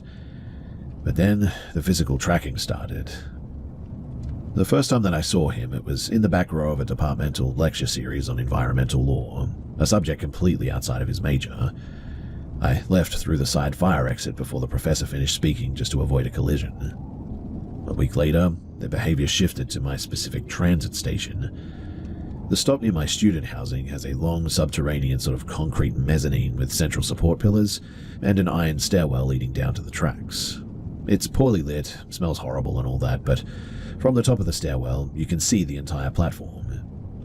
On my way home from the lab, I noticed a figure standing perfectly still near the base of the structural pillar, directly facing my usual boarding zone. At first, I told myself that it's just a regular passenger waiting for the inbound train. But the train came, emptied out, pulled away, and the figure stayed. They weren't looking at a phone. They weren't pacing. They were just standing completely still, their face obscured by a dark hood, staring directly up at the iron stairs toward the exit gates. My exit gates. The third time that it happened, I decided to go to the top of the stairs behind the concrete turnstile barrier, just watching. The station was pretty much dead silent. The figure slowly tilted their head though, staring straight through the iron gates of the stairs toward the dark corner where I was hiding, and they stayed like that, completely motionless for a solid 2 minutes. They weren't waiting for a transit line. I knew that in that moment. And the moment that a security guard walked out from the street-level booth, the figure didn't take the exit stairs. They stepped off the back of the platform, vanishing down the narrow, dark utility walkway that leads into the activity train tunnels where pedestrians aren't even physically supposed to fit. Thankfully, too, at around that moment, my train arrived, and so I quickly scuttled on and kept a lookout, but thankfully, I wasn't followed. Around that same week, though, I got a call from an unlisted number at around 2 in the morning. I let it go to voicemail. The recording was 7 seconds of total silence, followed by a male voice saying my first name once, completely deadpan, before the line just disconnected. There was something else that he'd mentioned during the first train ride that I hadn't properly processed until everything went sideways too. He'd laughed off a story about his ex-girlfriend getting the campus administration to issue a formal Title IX no-contact directive against him, calling her delusional. At the time, I had just written it off as a messy breakup exaggeration. Looking back though, well, that whole thing makes my skin crawl. I haven't seen him since I started taking an alternative bus route that adds about 40 minutes to my night commute, which isn't very good, but thankfully the calls have stopped, and recently I went back to the station, and thankfully the platform has stayed clear of that specific silhouette, at least as far as I can tell. But still, I just have a feeling that this whole thing isn't really over yet, and so, well, what do you guys think that I should do about it?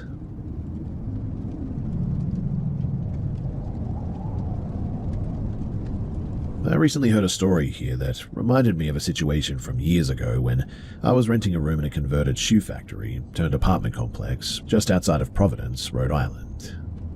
The place had been partitioned into units in the 90s, resulting in these bizarre cavernous hallways with random structure pillars and recessed doorways every few yards. I used to come back late from long drives to see friends on weekends, usually around midnight, and the building's landlord was incredibly cheap about the lighting, so the corridors were perpetually stuck in this sort of dim, flickering amber state. I started noticing, though, that whenever I rounded the main central elevator bank, I'd hear a distinct heavy rustling sound of a nylon jacket, from what I could make out, from one of the dead-end utility areas. It wasn't the sound of someone walking away either. It was the sound of someone freezing in place, the exact second that they heard my boots hit the concrete flooring. If I stopped, the entire floor went completely dead silent. If I kept moving, I could hear a faint, dragging footstep echoing from a completely different branch of the hallway than where the sound had originated from. I tried to convince myself that it was just the building's massive commercial air venting system through the old drywall shafts, but the timing was always too reactive, I guess. Anyway, one Sunday night in November, I had just gotten back from a weekend trip and was carrying 2 heavy duffel bags up the rear fire stairwell because the main elevator was out of service. When I pushed the heavy steel door to my floor open, I saw a guy standing completely still in the recessed entryway of an empty apartment halfway down my branch. He didn't have any keys out. He wasn't looking at a phone or anything. He was just standing in the dark with his hands buried in the pockets of a dark, oversized hoodie, staring straight down the corridor at the door that I had just come through. The second that he saw me drop my bags, he didn't turn around or anything. He just sort of stepped out of the recess and started walking toward the central junction. Because of the way the old support pillars cut into the hallway, he blinked out of my line of sight for maybe 2 seconds. And when I stepped forward to see where he went, the hallway branch was completely wide open and empty, but I could hear the rapid, heavy slaps of sneakers descending the front stairwell at the opposite end of the building, which meant that he had cleared 40 feet of hallway and a corner in a fraction of the amount of time that it should have taken. When I checked in with the guy who lived in the unit next to the empty recess the next day, he looked at me like I had two heads. He swore up and down that the empty apartment had been locked from the inside for months, and that nobody ever hung out in that corridor branch. But for the rest of the winter, I kept finding the heavy fire doors at the ends of the halls unlatched all the time, held open by a tiny folded piece of cardboard wedged into the frame near the top hinge, just enough to keep the latch from clicking shut, meaning that anyone could slip in from the stairwell into the residential wings without making a sound. I think that I realized pretty quickly then that just because a hallway looks empty when you glance down it doesn't always mean that you're the only person there in the dark. And so from that point on, I've had my head on a swivel the whole time, and really, I don't know what else to do about it.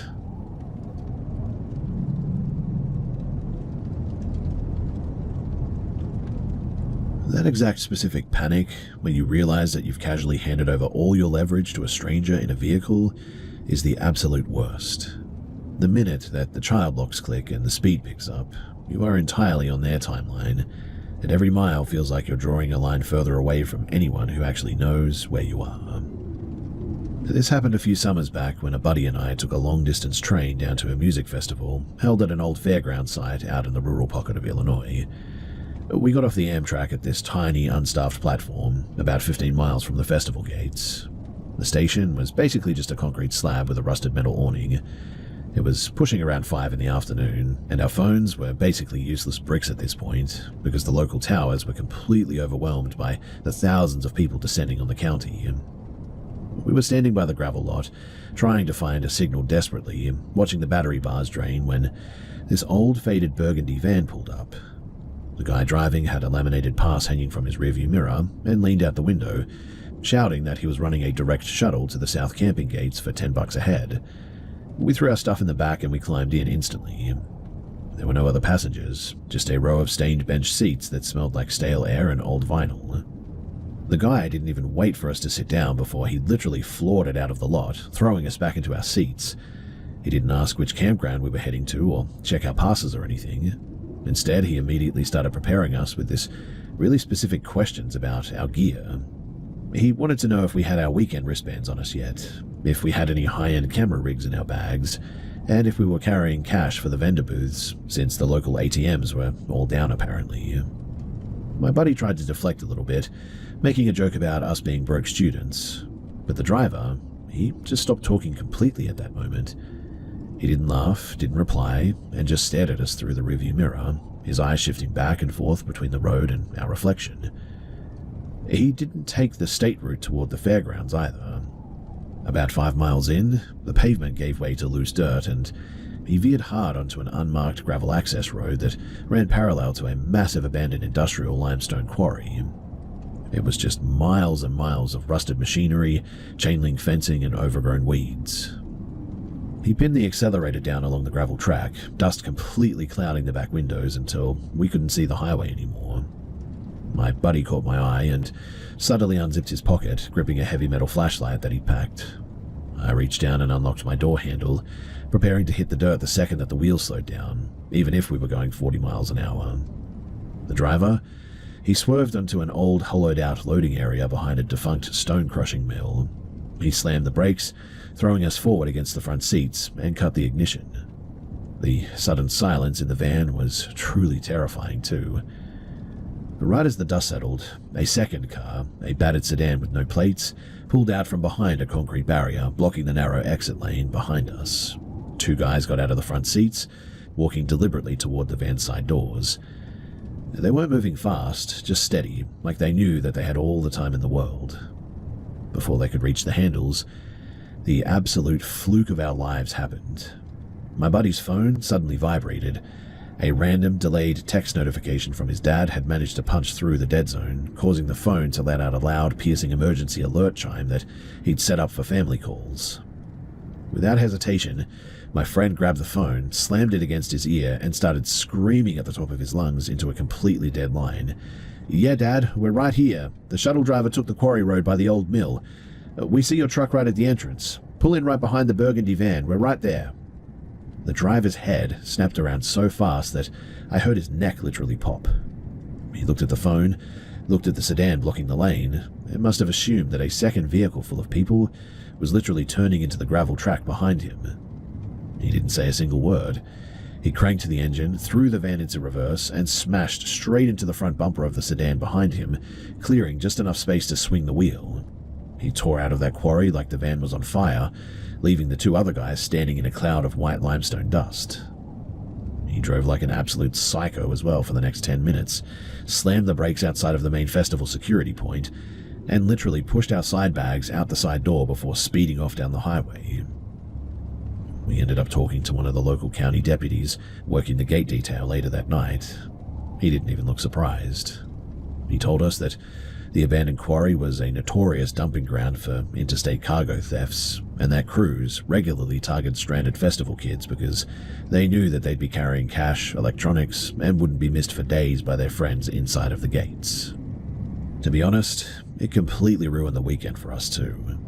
We ended up taking a regular licensed coach straight back home the next morning.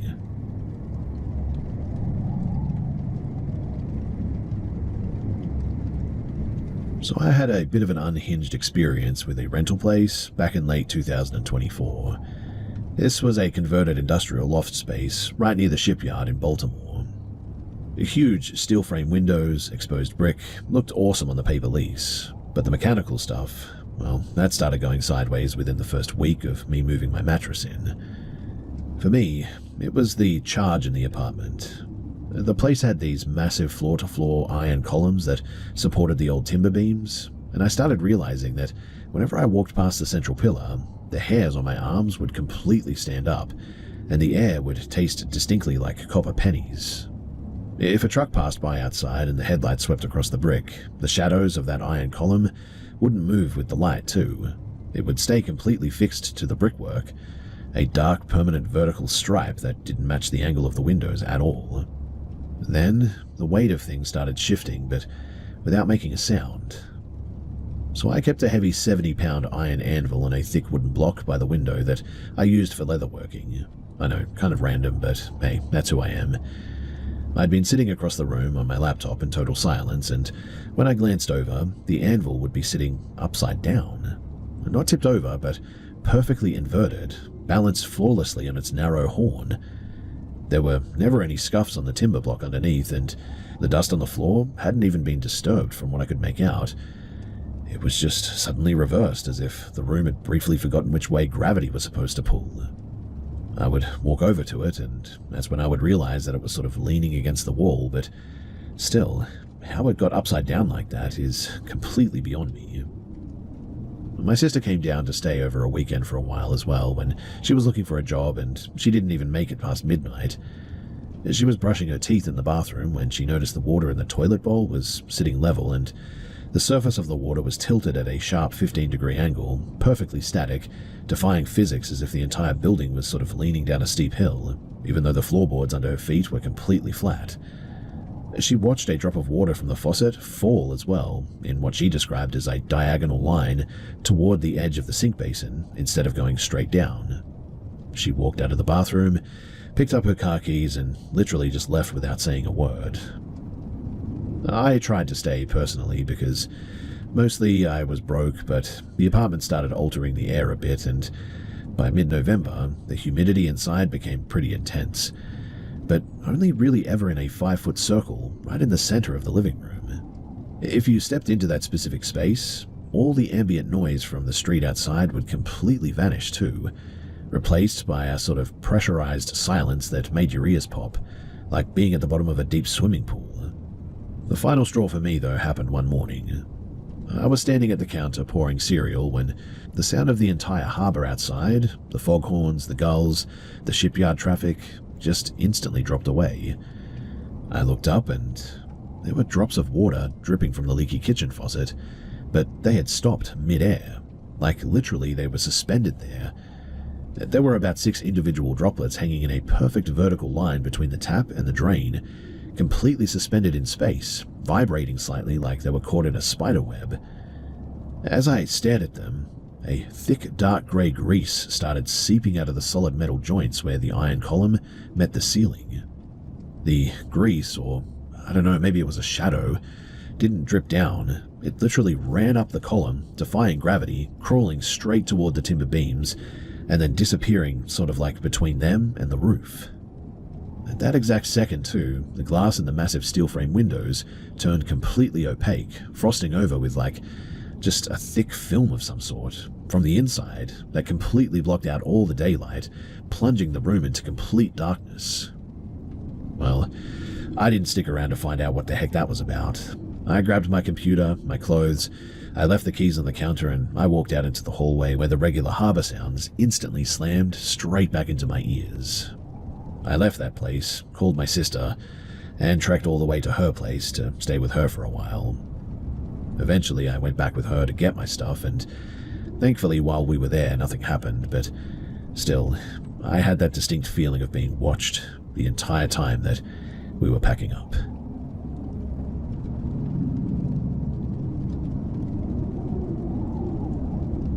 To give you some context, I'm a 26-year-old woman, best friend of S, also 26 years old. Since her childhood, strange things have been happening with her paternal family, and I have personally witnessed bizarre events on 3 occasions. My best friend S lives part of the year with her uncle on a piece of land where there is a mobile home. Surrounded by several houses and land belonging to her family, S is of Romani descent.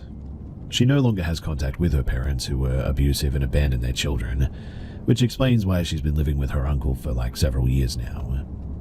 Now, since she was young, S has told me about strange occurrences happening at her brother's or grandmother's and uncle's and even her parents' house.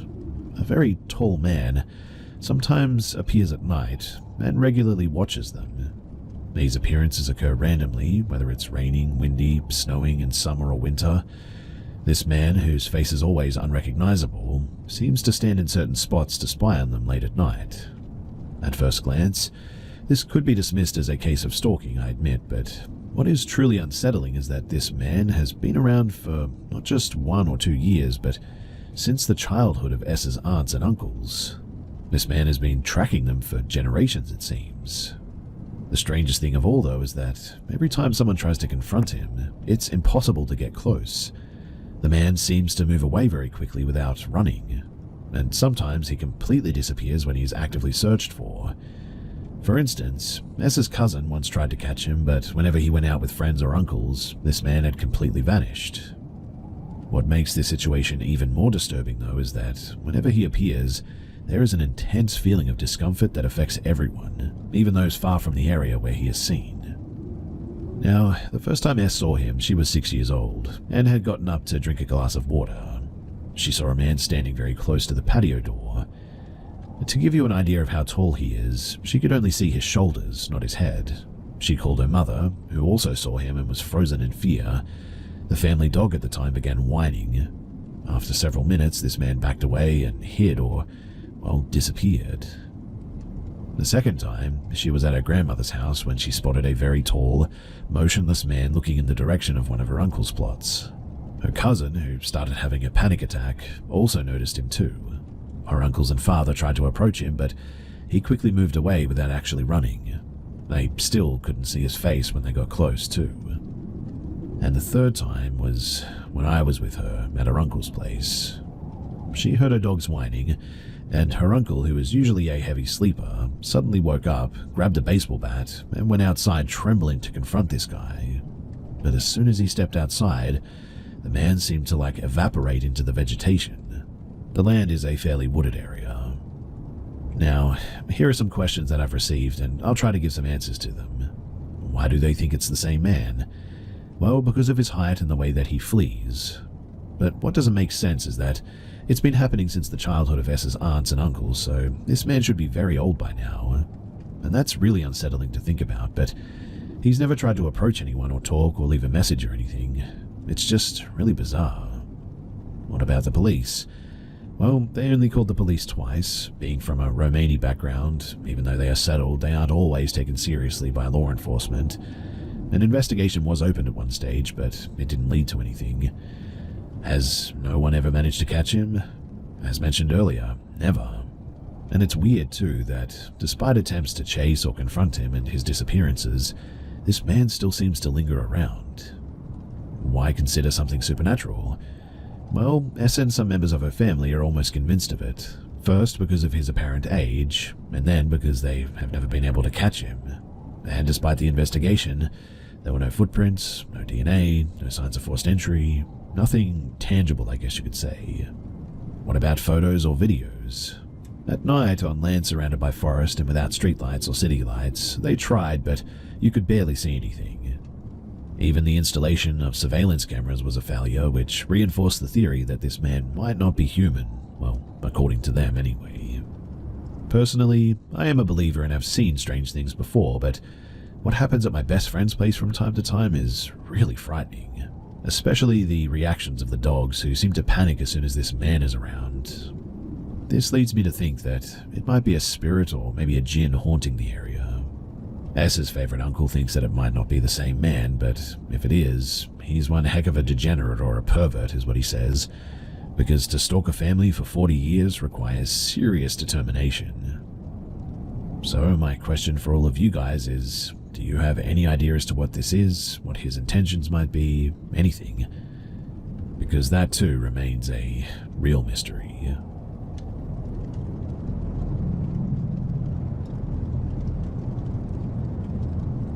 My sister and I went to the beach yesterday since it's still warm out in New York and we wanted to get some sun. Since it's after Labor Day and schools are back in session, there are no lifeguards there and really it's pretty isolated.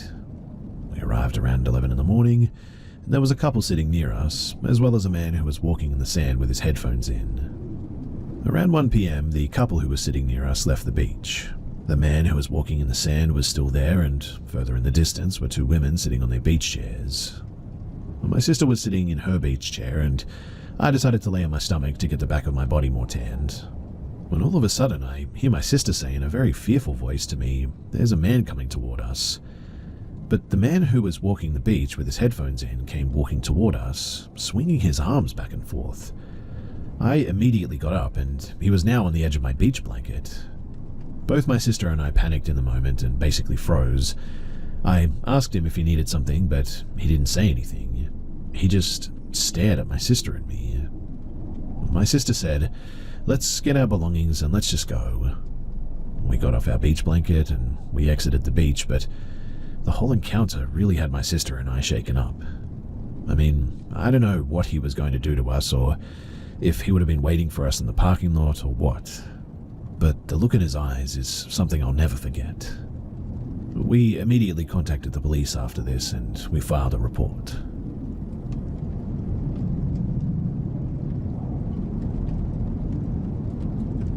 Back in 2009, when I was 19, I was dating this girl who was 21.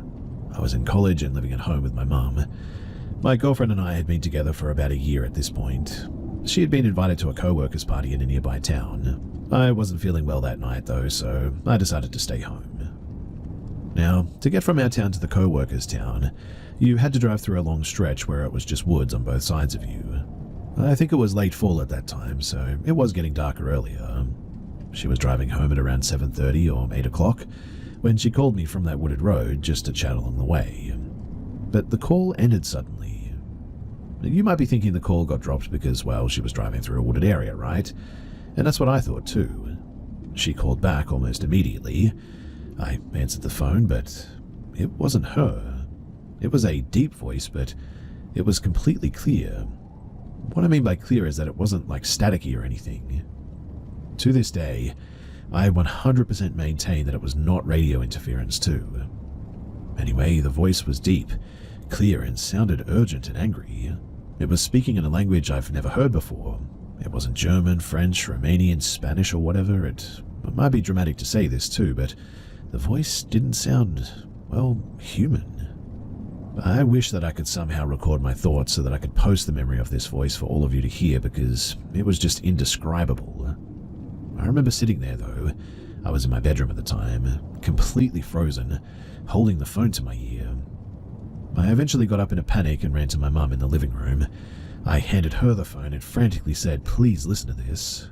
But as soon as she put it to her ear, the phone hung up. Just like before, my girlfriend called back almost immediately. I hesitated to pick it up this time, but when I did, it was actually her. And the first thing out of her mouth was, "What the heck was that?" According to her, I'm the one that called her back, and when she picked up, she heard the same voice that I did. We're still on good terms to this day. We broke up maybe a year after this incident, but whenever we see each other, we're both like, "Remember that phone call that we had?" Whenever I bring it up, people say it's radio interference or I picked up another call somehow. I'm willing to accept a non-paranormal explanation if it's a good one, but it was definitely not radio interference, so do you have any other suggestions or thoughts?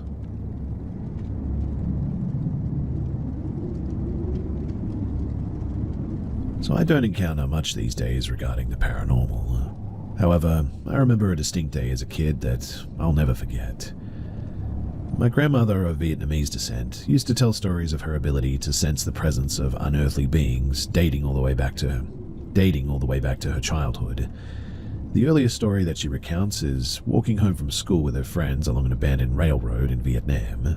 She recalled an old tale of a lantern shining in the distance that will lure you into following it, and described it as a trap that would intentionally lead you far away from where you were intending to go. Long story short, she and her friends began following this lantern that never seemed to get closer to them. This went on until it was dark outside, and she realized that she had been following this light for hours. She was told as a child about this phenomenon when she was younger, as I mentioned previously. Her parents told her that apparently the only way to rid yourself of this is to wipe urine onto your face. I know that sounds questionable at best, but these were her words. Apparently once they did that too, they snapped out of it. Fast forward to my childhood though, and her later years in the States, she claimed that there was a dark portal in the room attached to my childhood bedroom. I'm not sure why she chose to mention this at a family dinner of all places, but our family was very open about these things as my entire dad's side was practicing Buddhism and believed in these things. Well, one day when I was 14 or so, I decided to ditch summer camp and walk home. About 2 miles, I think, and I got home at around mid-afternoon. I shower and start watching the show Weeds on Netflix, when I see my mum walk outside of my room towards the air conditioning control panel. She never turned to look at me or anything, didn't even acknowledge the fact that I was home, when I wasn't supposed to be, let alone the fact that she wasn't at work for some reason. There was no exchange of words or anything. She then proceeds to walk towards the living room, away from my bedroom and hallway, only to find out hours later that the garage opens and she got back from work. She questioned why I was home, and I told her. Also, I told her I literally saw her a few hours ago outside of my room, only to be told that she was never home. The figure, though, was definitely my mother. I mean, without a doubt. To the point that when I initially saw the figure, I had no anxiety or any fear. I just assumed that she was home or something. I mean, I was cozy watching my show, so I figured she wasn't trying to bother me. But no, she wasn't even there to begin with. I told my grandma this story a bit later, and she told me that she saw a version of my deceased grandmother in that hallway as well at one point. I never really believed in the paranormal. I certainly didn't believe my grandma's story. I mean, urine on the face and all that. But this story, it seriously still gives me goosebumps and honestly makes me question myself.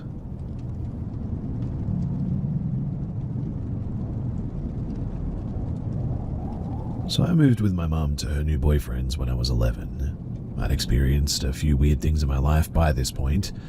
The house was very run down and outdated before my mum redecorated, and I was put in a nicely sized room in comparison to my old one. Younger siblings get the smallest, right? But like I say, it was very outdated. I'd had a few nights here and felt uneasy, I guess, but I assumed that was due to the drastic change me and my mum went through. I'd heard banging, running up the stairs, you name it. Anyway, it was day. I often caught glimpses of something through the crack of my door and had a look, but nothing was ever there. I got into the habit of looking through the crack and then entering my room. So I did just that, saw nothing through the crack and then entered my room. But I froze in place because there stood a woman with dark, permed hair. She was facing away from me, but I could tell that she was old by her arms and posture. She was stood near my window at the right side of my bed. Naturally, I was terrified and glad that I slept on the left. I ran down in a panic and screaming and told my mum that I saw an elderly lady in my room. She didn't quite believe me at first, but was freaked out too. We left it there so that we didn't scare ourselves too much. A few days passed, and I walked in from school to my mum in the kitchen. She said that she'd spoken to the neighbour about me seeing an old lady in my room. The neighbour said how there was a lady that lived there before my mum's boyfriend moved in, and her bedroom was the one that I was staying in. And apparently, she had died in my bedroom and was discovered a few days later. So that was creepy. That didn't freak me out too much, I guess, as that is the case for most houses. What scared me, though, was when Mum asked me what colour was her hair. I thought that it was weird that she asked me, but I said, funnily enough, she had dark hair instead of grey. Mum's face instantly dropped, and said the neighbour told her that she used to dye her hair dark into her later years. I didn't believe her and thought that she was just trying to freak me out, so I ended up trying to call her bluff. Mum tried to scare me most days for her entertainment, but she insisted the conversation happened. I was skeptical until my mum decorated my room. The wardrobe, it was full of old ladies' clothes and men's shoes, and under the carpet, and I swear that this is true, to the right of my bed by the window, there was a patch of decomposition staining. Gross, right? Safe to say my mum's boyfriend is gross, and I hated that room forever after.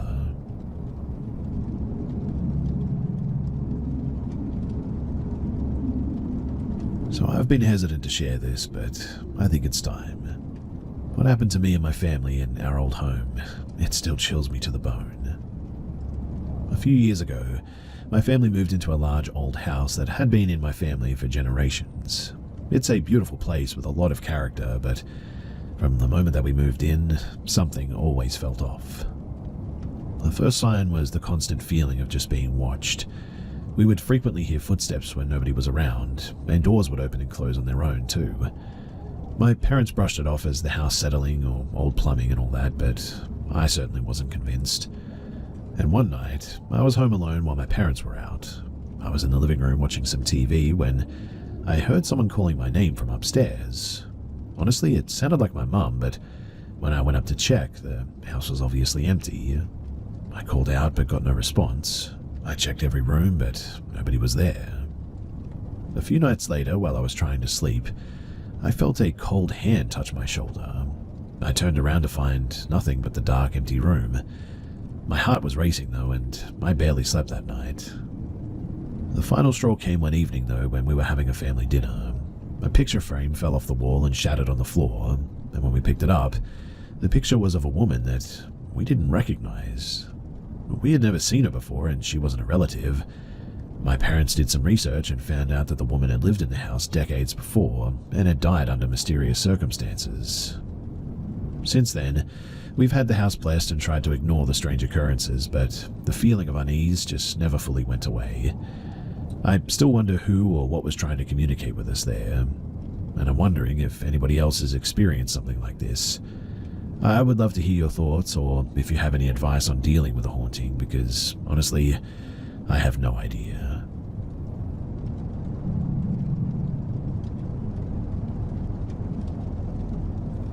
Let me start with a bit of a backstory. So about 9 months ago, I began working as a hospital security guard at a major hospital in my city. It's been the most exciting and enjoyable job that I've ever had. I'm incredibly grateful for it, as I've made many new friends and accumulated countless stories to share. The saying that if you love your job that you never work a day in your life really rings true for me here.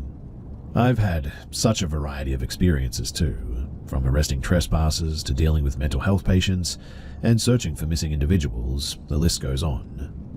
But those stories are for another day, because today I want to talk about something different.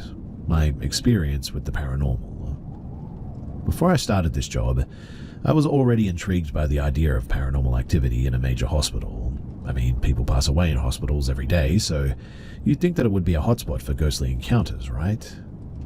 I wish that I could say I've seen ghosts chasing me down the halls or bodies mysteriously moving on their own in the morgue, but honestly, nothing quite like that has ever happened. Still, I wouldn't be sharing this if I hadn't experienced anything at all. So to give you a better understanding of the hospital's layout, let me explain where security is stationed. There are 4 main buildings we cover. The first is the main hospital, which houses the emergency room and over 1,000 beds for both kids and adults. We typically have at least 8 guards handling calls in this building, with 1 guard stationed in the emergency room at all times since that's where most calls come from. It's worth noting that I'm in Canada as well, so anyone can come to the hospital for, well, really any reason, free of charge. The second building, located across the street, is an 8-story medical clinic that requires just 1 guard. This guard also has to patrol the adjacent old clinical building, which is now primarily used for treating children with eating disorders. This is where the story I'm about to share takes place. The last building is the cancer clinic, which requires 2 guards at all times and is the closest to the medical clinic if assistance is needed. So when I first started the job and was shown around the various buildings, the old clinic, which we'll call the asbestos clinic due to its history of asbestos issues, immediately stood out to me. It's a building that, in my opinion, should have been demolished long ago, and during my initial walkthrough, a fellow guard told me that this building was haunted by a young girl who took her own life on the 2nd floor. He also mentioned that the basement was haunted. The whole building used to be a tuberculosis sanatorium back in the 50s and 60s, with tunnels in the basement that were once used to transport bodies. Now, about a month ago, it was my turn to work at the clinic during a night shift, and I was determined to experience some paranormal activity. I had done countless patrols of the asbestos clinic before, but nothing much had happened, aside from the elevators occasionally opening on their own, which was apparently normal. But that night, things changed. I had heard plenty of stories from other guards about strange occurrences in the clinic, but I had never experienced anything myself. I decided to do my patrol at 3 in the morning, which is often said to be the prime time for paranormal activity. I began my patrol by walking around the exterior of the building, checking all the entrances to ensure that they were locked. The building closes relatively early, around 8 p.m, so by then it should be completely empty. However, I noticed that one of the exterior doors was slightly open. This concerned me because it had been closed during my first patrol. The building doesn't have any interior cameras, so when something like this happens at night, I have to check every unlocked room inside to make sure that nobody is inside. I entered the building and started my patrol of the 1st floor, checking every door and hallway. Nobody was there. As I approached the elevator to go up to the 2nd floor, though, I heard a faint creaking sound, like a door opening. At that, I immediately radioed my team lead, informing her that I had found an open door and was hearing noises. I told her that I was going to conduct a thorough patrol, and she sent one of the guards from the cancer clinic, Fred, to assist me. After searching the 1st floor again and finding nothing, Fred arrived. He told me that he would start searching the 3rd and 4th floors while I covered the 2nd floor and basement. As I was searching the 2nd floor, I heard the same creaking noise again, the sound of a door opening, I think. I radioed Fred to come down, still not considering the possibility of anything paranormal. We've had incidents of homeless people breaking in to find a place to sleep, and though it's rare for them to target the asbestos clinics, it's usually locked. It has happened before. We searched every room on the 2nd floor, but in the end we found nothing. After thoroughly checking the entire clinic, we concluded that nobody was inside. Fred returned to the cancer clinic, and my team lead made a joke that it was probably just a ghost. And that got me thinking. This might be the perfect time to continue my ghost hunting. So I went back into the building, determined to capture some activity. I sat down in a chair on the 2nd floor, and I began waiting to see if anything would happen. After about 10 minutes of nothing, I got bored and I decided to head down to the basement. Now, the basement is an eerie place, let me tell you, filled with tunnels that mostly lead to nowhere now. I decided to explore one of them since I had never done it before, and this seemed like the perfect time. Once I exited the elevator, I made my way to one of the locked doors leading to the longest tunnel. Most of the tunnels were completely blocked off, but this one stretched on and on. I unlocked the door and ventured down the tunnel, taking note of my radio beeping to indicate that it had lost signal, a common issue in the basement areas here. As I reached the end of the tunnel, my flashlight started to flicker. I decided to stand still and listen for a bit, and to my shock I heard a blood-curdling female scream coming from the start of the tunnel. At that, I nearly jumped out of my skin. I turned around, pointing my flickering flashlight back toward the entrance, and started running toward the scream. When I reached the entrance, I tried to radio my team lead, but my radio was still out of signal. I looked around the basement and noticed that one of the doors was open. This door was supposed to be locked, which only security have access to the keys for. I looked inside of the room, but nobody was there. My heart was racing, obviously, and so I closed the door and headed back upstairs to get a radio signal. I was still unsure if I had experienced something paranormal or if somebody had actually broken in, but once I got back to the main floor, I radioed my team lead to let her know what had happened. She sent Fred back to help me investigate the source of the scream. When we arrived, we went back to the basement. I showed him the room that had been opened, and we both noticed a very distinct and strong smell, something like that of a decomposing body. Having spent time in the hospital morgue, I was all too familiar with that smell, and we searched the room, but we couldn't find anything. Fred joked that the room might have been used for tuberculosis patients who didn't make it, but in truth, none of us were sure what that room had been used for. We determined that everything was fine, and I decided that I'd spend enough time in the asbestos clinic for one night. Ever since that experience, though, I've sort of rushed through my patrols in that basement, as that smell still lingers every time I pass that room. So, what do you think? Was this a paranormal experience or something else? Should I investigate further, or should I just let it be?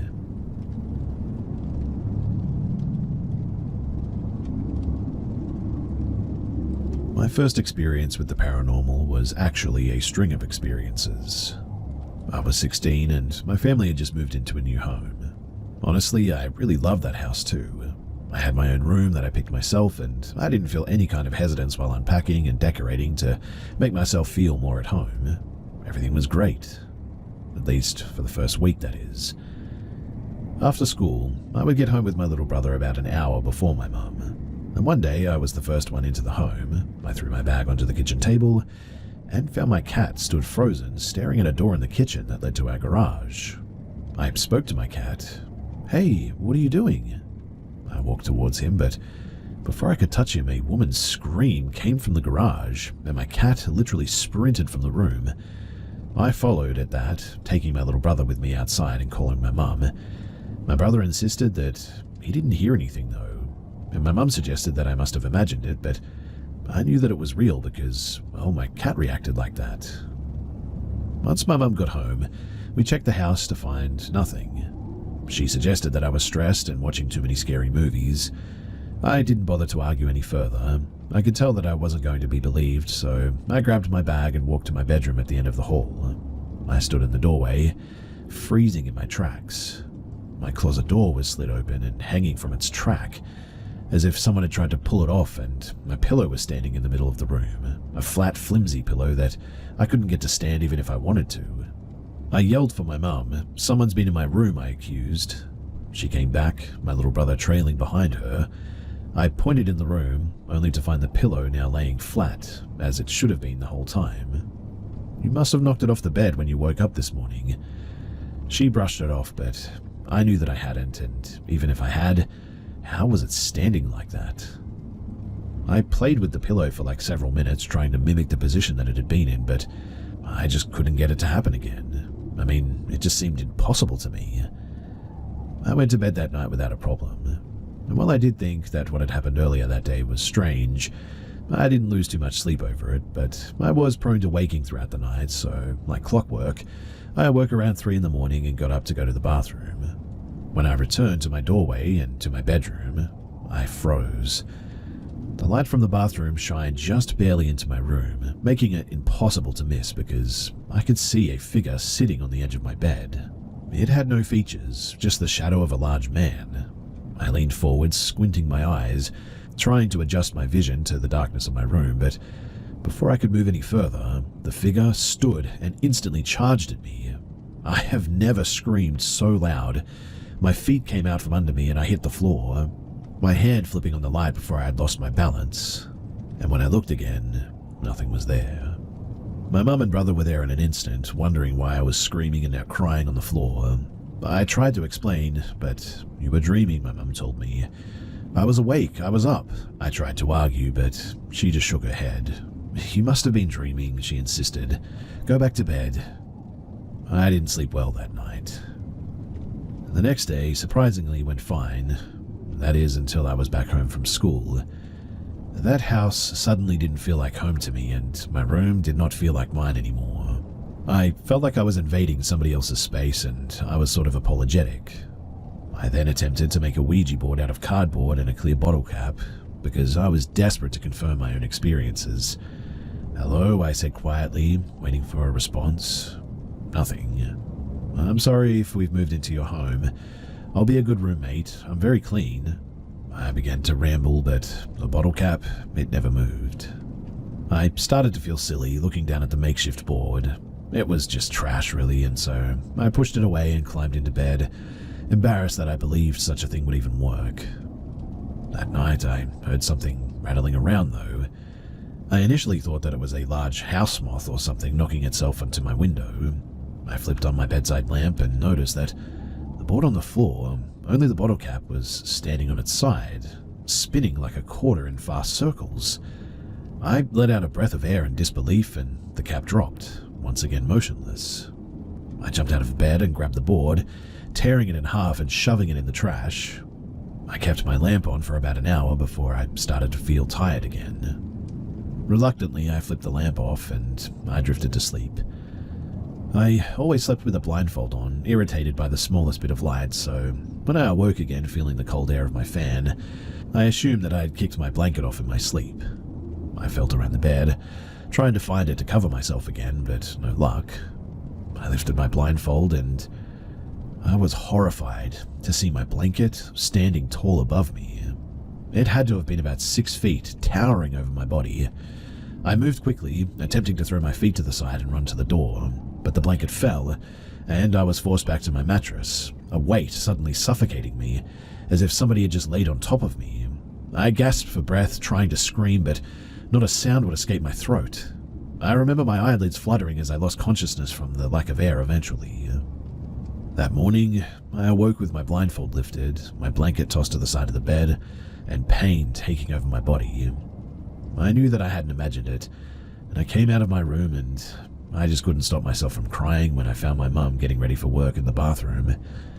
I tried to explain, but again she didn't believe me. She never believed me, in fact. "You were dreaming," she said to me. "You can stay home from school today. Try and get some rest." I reluctantly nodded and I went back to bed, still scared to really go back to sleep, but I laid stiff and waited for the sound of my mum and brother leaving for the day. I heard the keys jingle and the door close. I was now alone in the home. I rolled into my stomach and cried into my pillow. I was exhausted, in pain, and scared. For several minutes I laid there crying, and then something happened. "I'm sorry about your mum," a man's voice said, clearly beside me. I gasped and sat straight up, but no one was there. I couldn't handle that. I couldn't handle being alone there anymore. So I got out of bed and walked myself to school, something I was usually too scared to do, but not nearly as scared as I was of whatever was in my home. We moved out of the home shortly after due to my mum getting married, and all related activities stopped, much to my relief, but I'll always wonder what it was and why it only seemed to interact with me. That was the first and strongest presence that I've ever encountered.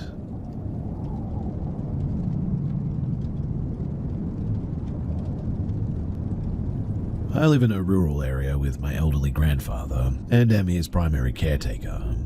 We have very few neighbors, no sidewalks, a small town. We have very few break-ins or really any crime in general in this area. A lot of wooded areas and farmland. My house is surrounded by woods and has a tree line separating us from our neighbors. I have extensive firearm training and also have worked as a firearm instructor in the past.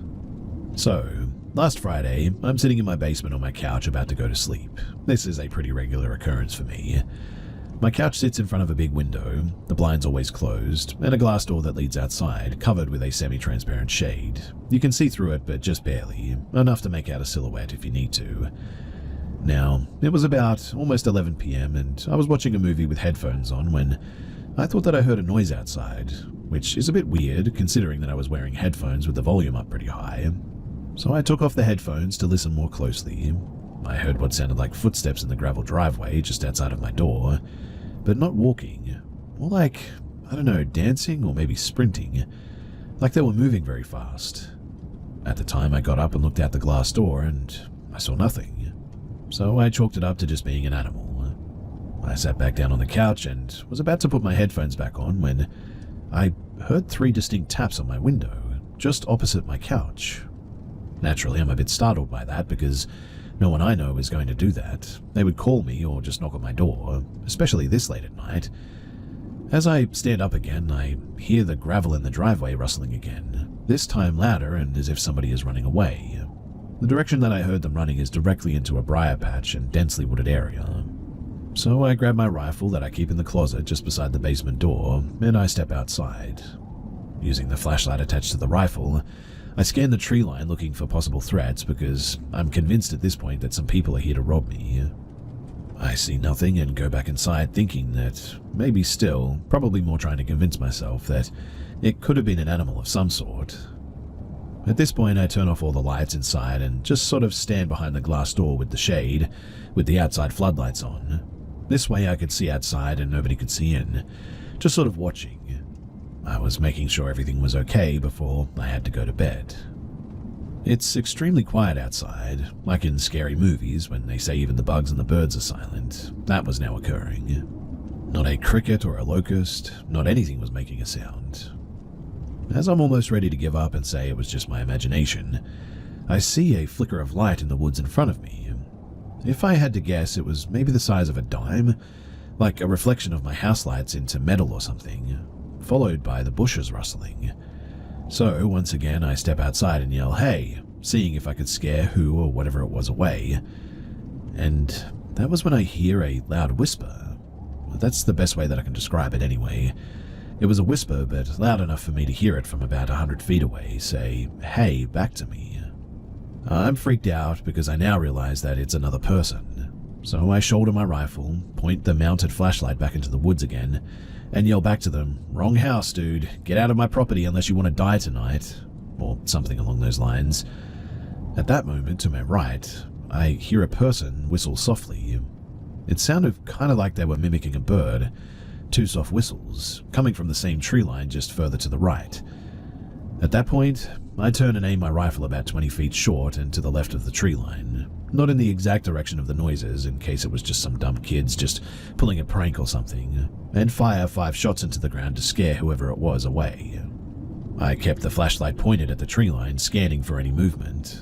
My neighbor's dog started barking, I assume at the gunshots. I never saw any movement, anyone scattering, never heard footsteps running away, nothing at all. So I walked down to the right side where the whistle came from. The woods are not as dense there as there are no briar bushes there, and I continue to look through the woods looking for any sign of people, I guess, but I still never saw anyone. As I'm walking back up to my house, wondering what the heck just happened, my grandfather, 84, meets me at the door asking me what had happened. He is still of sound mind, but just not so much physically. So I explained to him what had happened, loaded his revolver and set it by his bedside, in case someone tried to break in during the night. We sleep on opposite ends of the house and on separate floors, so I thought that this was the safest option. After I get him back to bed, I go to the upstairs kitchen and I get a bottle of water from the fridge. As I close the refrigerator door, I hear footsteps, but this time on the roof of our 2-story home. The lowest point of our roof would require a ladder to access it. I mean, an Olympic high jumper couldn't make that leap. My whole body is covered in chills at this point. The hair on the back of my neck is standing up. Utter fear is the best way to explain it. My grandfather, being almost deaf, of course didn't hear it, and I'm sure he was already back asleep anyway, but I instantly froze, listening. The footsteps were heavy, grown man-sized at least. They were walking slowly from his room to the kitchen area where I'm at. There's a skylight on the roof of the kitchen, so I remain still and look up towards it, praying that nothing would be looking back at me. I waited a few minutes, the footsteps continued, back and forth from one side of the house to the other. I decided to run back downstairs, and quickly I grabbed my rifle and run outside, not knowing at this point who or what I'm dealing with, just relying on my training to be able to neutralize the threat if I need to. I try to calm myself, focusing on controlling my breath, as I go to the front yard and begin to scan the roof with my weapons-mounted flashlight. Again, I see nothing. I walk around the house, scanning the trees and the roof for any signs of anyone or anything. but I saw nothing.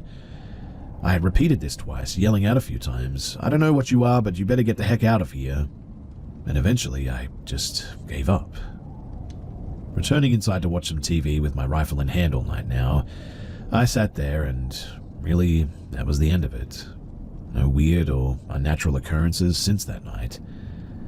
Needless to say, the last few nights have been a bit rough for me with little to no sleep. I'm still unsure exactly what happened, and I've never had any hallucinations before. I'm not sure even hallucinations could be that real. I told some family and friends what had happened, and they all kind of brushed it off. They said that I could have imagined the footsteps, or the whistle could have been a bird. It was kids playing a prank, stuff like that. But I just am not so sure about that. All of this has left me wondering a few things. Am I crazy? Did I actually hallucinate all of it? If I did, why did the hallucinations only last for like one night? Could it have been an extremely well-executed prank? Well, I guess. Although I'm really not sure who would have done that and not have jumped out with cameras after or something, announcing that it was a prank. The whistle could have been a bird noise, sure. I'm not a bird expert by any means. But the loud whispering of hay or the distinct loud footsteps on the roof afterward, I really don't think birds can speak or are like 200 plus pounds. Anyways, that's my story. It's the first possible cryptid encounter that I've ever had, or paranormal or whatever. I've experienced some weird, unexplainable things in my past, but I'm definitely a skeptic at best as far as paranormal things go. But that encounter, it definitely freaked me out and has me questioning things, even now.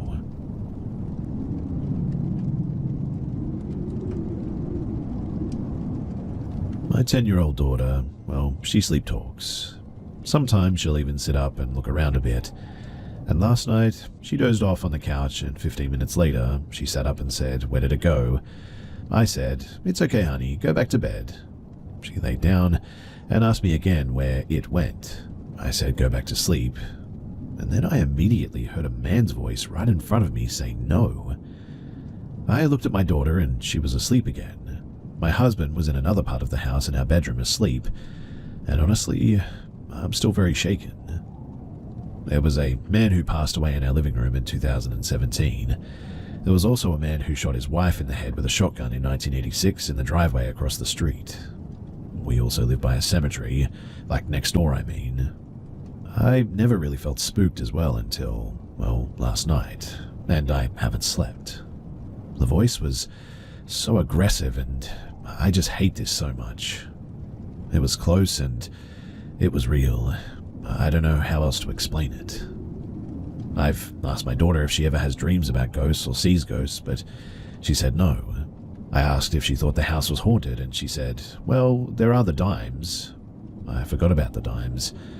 Apparently they fall on her. She has so many dimes now because of this too. We rarely use cash though, and she has a reloadable cash card, so we have no idea where they came from. Like, for instance, she'll be in the kitchen and I'll hear a coin hit the floor. She'll say, "Thanks, Jeff," and put it in her bank in her room, and I honestly forgot about all that. I didn't tell her what happened last night because, quite honestly, I think it will terrify her. The dogs too, we have 3 boxer dogs that heard it as well. When I told my husband about what had happened, he asked me if that's why the girls woke him up scratching at the bedroom door trying to get out. They usually all pile in bed with us. I heard them scratching at the door, but not until much later, and I had gotten up after my heart calmed down and decided to go pee once more before crashing for the night. The dogs, though, they never do this. They go to bed when he goes to bed, and they stay there all night. Also, just now my daughter actually said to me, "Do you think people can talk to ghosts?" Do consider that we went to the new Beetlejuice movie after school yesterday, so that could be related, but I said, "Well, anything's possible. My grandpa always said, if someone said that they saw this or that, never dismiss it because, well, you just never know." My daughter then said, "Isn't he the grandpa that worked in the Air Force at Roswell's, the alien place?" I said, "Yeah, Roswell." She asked, "Did he believe in aliens and ghosts?" I replied, "Oh, yeah, he had an author that he loved that talked about supernatural encounters all the time. I cannot remember his name, but my grandma would say that he was crazy when he'd bring this sort of thing up."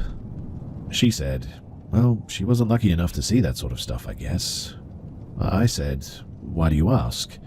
And she said, "Oh, I was just curious."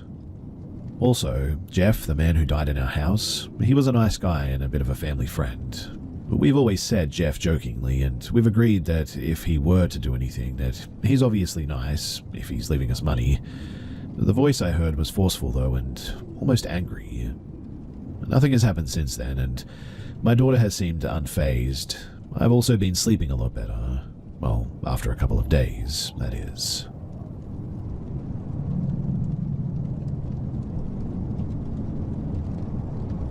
So, a little bit of context is that, at the time of this, I was actually being pimped out by my partner. It was early nighttime, and I was getting ready for work. There were ad posters for me on a couple of different sites, and we had snagged what we thought could be a big fish. I messaged this John for about half an hour before agreeing on a house call. The house was completely across the street, in a very wealthy neighborhood. The John told me to let me know when I arrived. He was working on his PC in an upstairs bedroom or something. My partner and I got into the car and drove to the address provided. He always waited nearby while I worked, but when we arrived at this house, we both felt, well, really uneasy. I messaged the John once I was in the driveway, to no response. I got out and started to approach the door, and my partner came with me. The door was large and made of heavy wood, with a fancy frosted glass window in the center. When I knocked, I realized that it was actually ajar. The hairs on the back of my neck stood up as I slowly pushed the door open wide. The interior of the house confused me further, though. I was faced with a short hallway leading into a grand living space. There was a beautiful fireplace in the center, complete with a crackling fire going. To my left, I noticed a dark doorway. But the strangest thing of all was the lack of furniture. From the front door where I stood, I could see nearly the entire living room. There wasn't even a single chair. No photos on the wall, nothing but the fire in the fireplace. I stood frozen in the doorway for a moment. My partner stepped past me into the house. I started to flee, but curiosity and fear kept me locked in place. He stepped forward and looked into the doorway to the left. He recoiled a bit and shouted, "Hello, hello," a few times. He turned to me and shoved me out of the doorway. And at this point, I found my legs again and sprinted to the car. We drove in stunned silence for a moment until we stopped at an all-night pharmacy. I asked softly, "What was in that room?" He said, very slowly, "An air mattress with 2 people on it, sleeping. Well, I hope."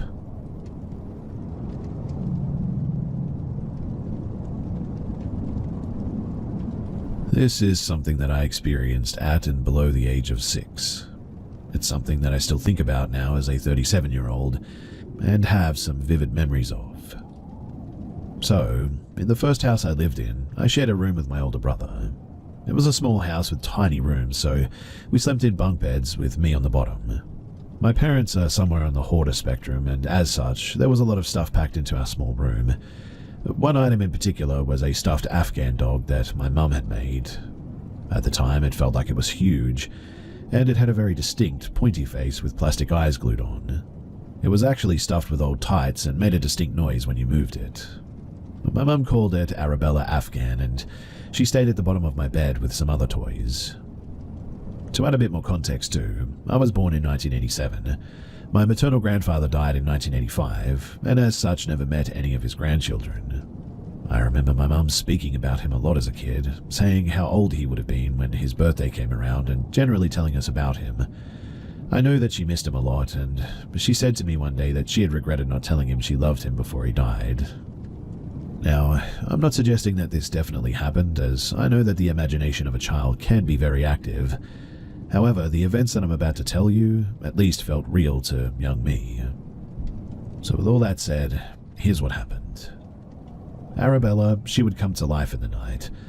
I would hear the distinct noise of her moving and bury my head under my pillow so that I wouldn't see her, or she wouldn't see me, and just wait until the noise stopped. One night in particular, though, I woke up and felt like I just wanted to be with my parents, so I got out of bed, made myself as small as possible with my eyes shut, and waited for the noise to stop so that I could run to my parents' room. On this occasion, though, a man's voice said, "You're a good boy," then the noise stopped, and I was absolutely terrified, and I ran. Another night, I heard the noise and looked over the end of my bed. Arabella was looking directly at me, which terrified me, so I immediately hid under my covers. I can still picture exactly how it looked in my mind's eye, too, her plastic eyes locked with mine. On one very distinct occasion, I remember playing in my room by myself and a man's voice saying something like, "Don't worry," or "You're okay," although there was no one there. My dad was in the Air Force too and spent a lot of time away when I was very young, and during this time I'm fairly sure that he was in the Falklands and there was no other man in the house. I also remember saying to my mum one day, "Sometimes I hear God talking to me," which must have been where my young brain went to make sense of it all. But it's not really something that I talk about to people. This place, though, felt like it was somewhere that I could talk about it from a neutral standpoint. I do like to think that it was connected to my grandfather in some way, not least because it would have come from a place of love for my brothers and mother, especially seeing as I never got to meet him, but to be honest, I really don't know.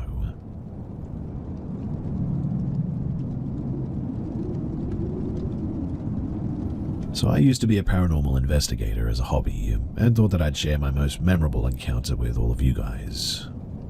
Now, there was a house in Corinth, New York that I investigated several times, partially because we got more interesting stuff there than anywhere else, but mostly because the woman living there was scared of her daughter. She thought that she might be possessed due to her change in behavior, sudden mood swings, depression, all of that. This family's home had been in their name for generations, and they knew of 2 people who had died in the home. They also believed that, well, many years ago, somebody had performed some type of witchcraft in the attic. Anyway, let me get to the specific encounter. So my team and I were in the kitchen with her doing an EVP session. We didn't feel much of a presence, and we're getting ready to wrap up the session when suddenly the temperature under the table that we were sitting at felt like it dropped 20 degrees at least. I had a one-touch thermometer with me, so I quickly scanned the air above and below the table, and sure enough, there was a stark difference in the temperature. This woman's mother was one of the people who had passed in the home. In fact, she had died right in the kitchen that we were sitting in, so I looked at the woman and told her that I had a feeling that her mother might be with us, and asked if she had anything she wanted to ask her or anything she wanted to say to her. She started talking. I don't recall much of what she said, but the things I don't remember are sort of irrelevant to this anyway, because what I do remember was when she suddenly paused, looked up and said very softly, "Do you remember that squirrel we used to feed every day? Do you remember what we called him?" Long story short, I reviewed the audio about a week later, after she asked that question. I could see that there was an audio fluctuation, so I queued it up and listened with headphones on full blast to see if I could hear what was said, and it sounded like Nuthead. It took me a few times listening to it to decide that that was definitely what I was hearing, and well, I went back to the house a few days later to go over the evidence that we captured with her. There was other stuff, but not as compelling, but when we got to this audio clip, I took out a piece of paper and wrote Nuthead on it, and hid it so nobody could see. I played the clip for her and asked her to tell me what she heard. After playing the clip, this woman just literally broke down in tears. Instead of waiting for a response with regards to what she had heard, I put the piece of paper down in front of her to read, and she started bawling even harder. Because Nuthead was apparently the name that her mother had coined for this squirrel. We talked to her mother that day in that kitchen. It's pretty wild to think about, and I still get goosebumps as I write about it now. This was probably 20 years ago now, but it's something that has stuck with me all this time.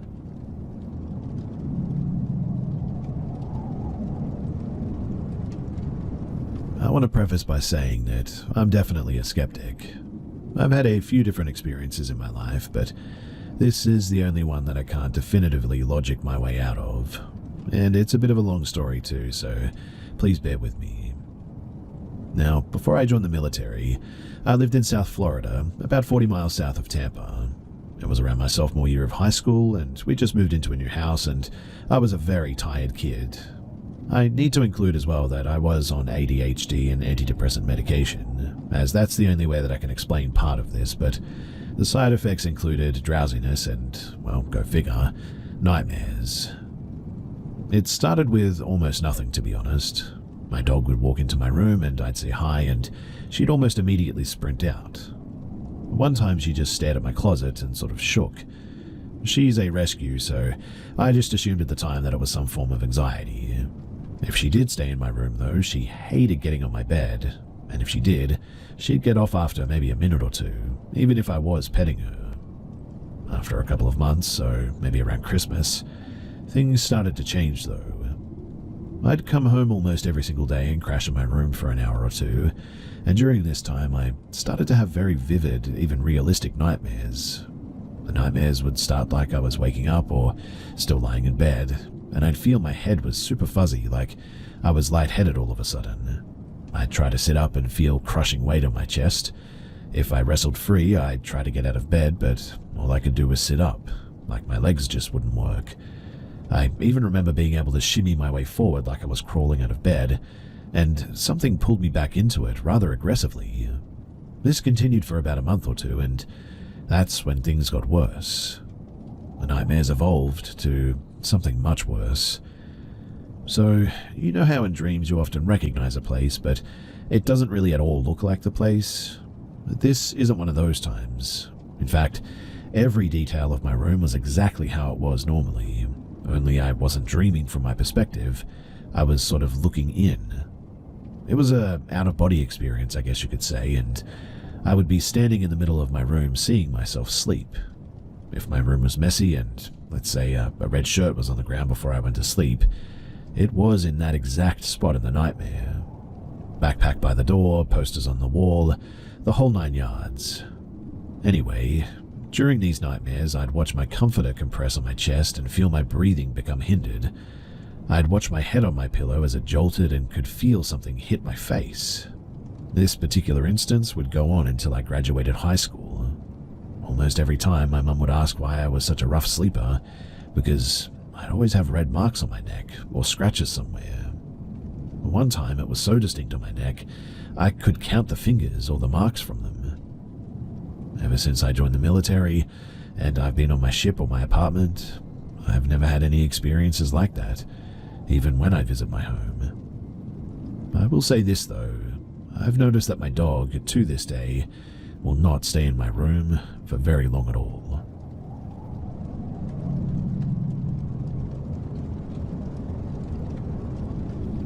My house has been in my family for around 2 generations now, so it's a little bit old. Maybe 80 years, I would guess. Probably more, though. Anyway, everyone who lives or has lived or stayed for an extended period of time in my house has experienced something unexplainable that we just chalk up to ghosts. My family, they're pretty spiritual too, or just enough where it's above the normal person. As in, we sage and use incense to cleanse when the vibes get bad. We're open to the thought of ghosts and spirits and all that stuff. And stuff like give to the universe and you get back, that sort of thing. But that's pretty boring, and I'm moving soon to a brand new house that's been built, so I'm going to lose all the ghost buddies that have terrorized or taken care of me my whole life. And so I thought that I would share some of the highlights that I've had here. So, laying in bed one night, late, and trying to get to sleep, I have my foot out of my covers and slightly hanging off of the bed, when something grabs it and pulls. I get tugged literally off of my bed, and my bed moved a whole half a meter. I was obviously scared beyond belief because nobody was in my room, and before that my dog literally refused to come into my room. I just slowly went back onto my bed, curled up into a ball under my covers, and didn't sleep that night. On another night, I go back into my back area or laundry to see my brother's ex-partner standing at the top of the stairs looking pale and terrified as she calls out for my brother. I come up from behind her and ask what she's doing. She jumps a bit but calms down, and eventually my brother comes back upstairs. My yard is pitch black at night, so I assumed that she was wondering where he was or something. Until later when I found out that apparently she saw an old-looking lady in like a Victorian-style dress near the tree in my backyard, just sort of standing there. Everyone in my house has had some sort of an experience of her. My experience with her is I was getting clothes off of the line and she was just there, staring at me.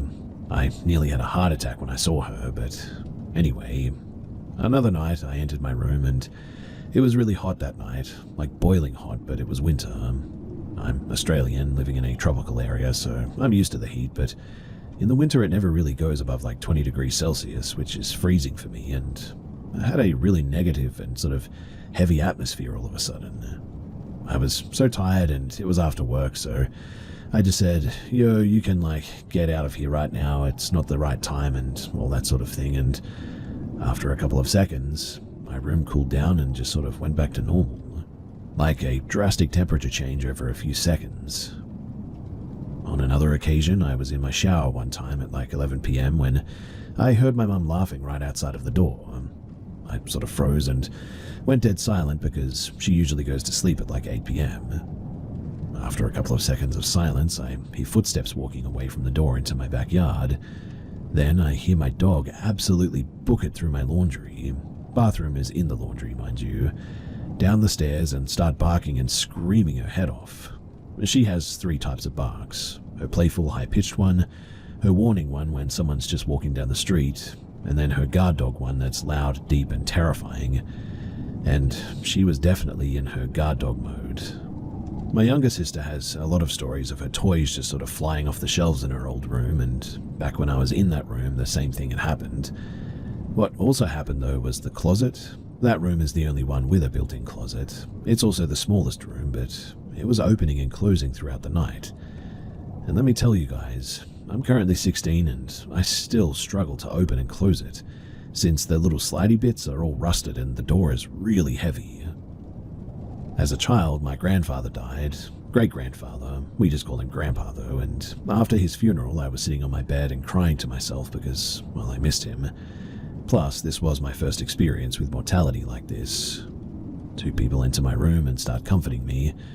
I recognized one was my grandpa, but I had absolutely no clue who the second person was. That was until a couple of years later I saw a photo of my grandma, Grandpa's wife, and realized that it was her. She died before I was even born. All my life I've been told that she's my guardian angel and is the reason why I get into so much deathly situations and always come out alive and completely okay. My middle name is her name, which is a nice little thing, but her name is my middle name because when I was born, a couple of hours after, when my grandpa got to see me, I apparently gave him a look that my grandma used to give him all the time, and he went, "Man, she looks like her," or something like that. So they made my middle name her name. At night, you would always hear footsteps walking down my hall. Either it's the house settling, or it was definitely somebody walking. Something was going on for sure, and most of the time you could hear the distinct footsteps. Sometimes I would also hear the sound of my dead dog crying. That kind of freaked me out, but if I have my hand hanging off of my bed at night, I could always feel someone holding it. Not doing anything bad, but they would just hold it. Sometimes I would also feel that feeling of someone brushing their thumb over my knuckles. It was kind of nice, I guess. It's not nice, however, when I get the feeling of hot breath on my hand. My house is 2 stories. The story has the formerly front room, which is now my brother's room, and my pop's workshop. We live upstairs, about 8 or so meters up. I'm not great at estimating though, so yeah, I think it's about 8 meters. But the tapping at the windows is especially weird, and I really hate it. I also hear knocks on my door all the time. I know better than to open my door when I hear 3 knocks, but sometimes I hear rapid, loud knocking on my door, and when I open it, there's never anything there, which is very weird. And the final little thing about my house, which is more sad than scary, I guess, but my pop died last month, and he spent a lot of time under the house in his workshop doing stuff since he was a builder. Nobody can go under there now since there's a heavy feeling of being watched down there. Not watched in a bad way, but just sort of watched, like somebody is observing you. Honestly, I hope he is watching over us, but I also hope that he was able to pass on peacefully. Anyways, that's some stuff that has happened in my house that I can remember, and I hope that if you've listened to the end here that you've enjoyed it. I mainly write this for myself since I get really paranoid the moment that ghosts and stuff are brought up. This is like exposure therapy, I guess you could say, confronting my fears or like acknowledging it. I don't know, but it felt good, and I hope this helps me feel peaceful at night at the very least. And I hope it didn't have just the opposite effect and I won't be able to sleep again tonight. So, wish me luck.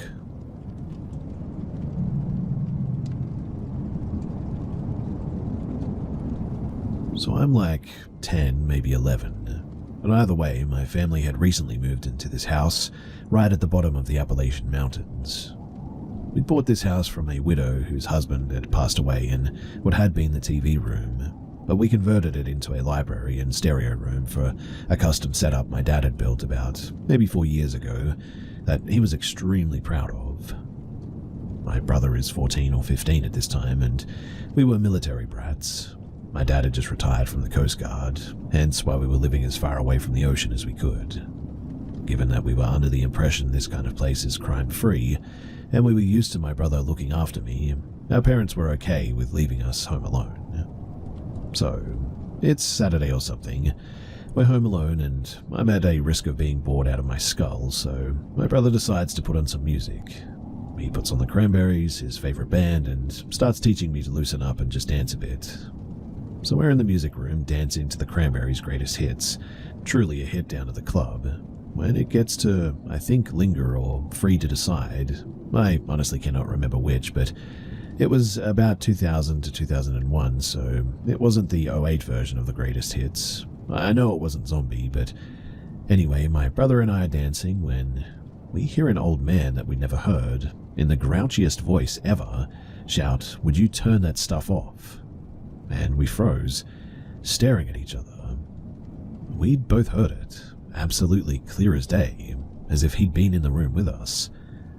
We freak out, turn off the music, and we spend the next 2 hours scouring the roughly 2 acres of land that we had for any sign that someone had been there. There were no signs of any cars, all the windows were closed, no sign that the adamantly unlocked doors had been open, and neither our dog nor our cat were perturbed in any way. Absolutely nothing. We decided that it was a ghost in the end and joked that it was Old Man H, the man who had apparently died in that room.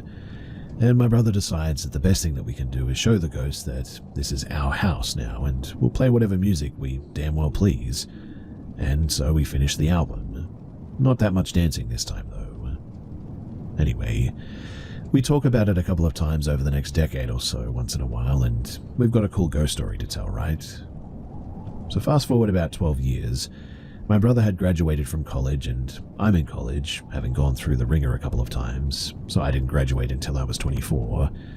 So 2014, going to college in the upper part of the US, it was a dark, snowy night, and I'm going from hanging out eating food at the student center to playing some video games on my computer in my dorm room.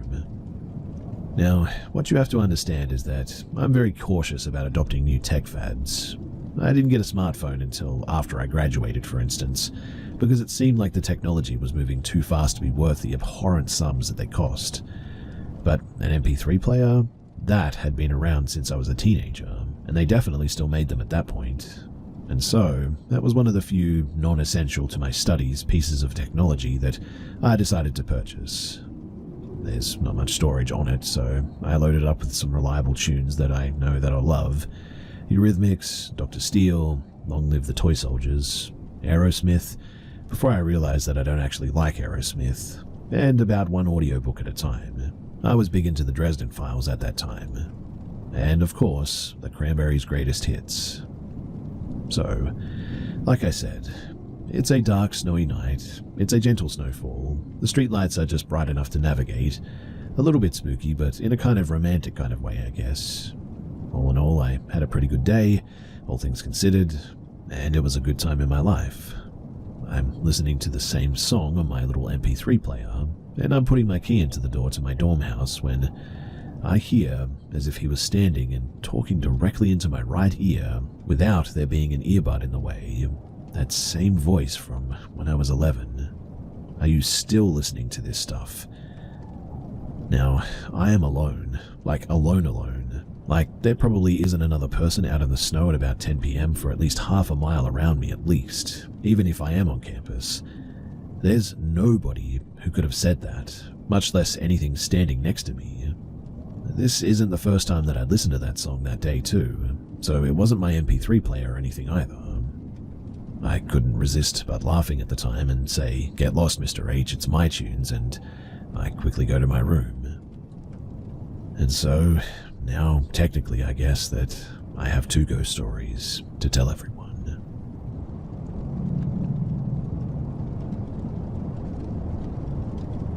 Back when I was in 6th grade, around 11 years old, I lived in an old apartment that always had a strange vibe. My school bus arrived early in the morning, so I was usually the first one in my house to wake up and get ready. And one morning, while brushing my teeth, I noticed something in the mirror, a black shadowy figure standing right behind me. It was only for a split second, gone before I could even process it. I brushed it off, thinking that my eyes were playing tricks on me. But then it started happening every single day. Each morning, in the same spot, I'd catch a glimpse of that dark figure in the mirror, only ever for a millisecond, but it was there. I convinced myself that it must just be my imagination. I was too scared to acknowledge it because I thought that if it was real and I showed fear, that it would only get worse. This continued for 2 weeks. Then, one night I woke up and I saw it again. This time not in the mirror though, but right next to my bed. It had no legs, just a dark, shadowy form. Frozen in fear, I stayed silent, but deep down I felt like it knew that I could see it. Terrified, I ran to my mother's room, desperate to tell her, but she reassured me, saying that it was nothing and that I was just imagining things. Coming from a somewhat religious family, she told me to stay calm and not to overthink it. But the figure kept reappearing. For the next few days, I tried my best to ignore it, but the fear kept building up until one night, I just couldn't take it anymore. I broke down crying and finally told my mum everything in detail. That's when she realized that something was really wrong, and without wasting any time, she took me to a temple. Things only got worse though before they got any better. I started having these terrifying nightmares about a presence that felt like a woman. In these dreams, she would whisper horrifying things, saying that she would kill me, that she wouldn't leave this place. The dreams felt so real that I even started dreading sleeping. At this point, strange things were happening in our home too. I used to play all around the house with my RC car, even going into the storeroom without a second thought. But after the shadow figure appeared, something changed. The storeroom just felt wrong, for a lack of a better term. It was always cold, heavy, and just off. I wasn't the only one who noticed it too. Everyone in my family started avoiding that room without even realizing why. And it wasn't just the eerie feeling. Around this time, my family started arguing constantly over the smallest things. The tension was unreal as well, almost like something was trying to turn us against each other. We later found out that the area that we lived in was known for dark magic practices apparently, and our building was apparently built on a British burial ground as well. And so, after realizing all of this, we didn't waste any time. We moved out as quickly as we could. But here's the strangest part. After going to the temple, the priest prayed for me and tied a holy thread around my wrist. And just like that, I never saw the shadowy figure ever again, not even once. Ever since that day, I've never experienced anything like it again. And that's my experience. My sister, though, she had a whole other level of encounters during this time.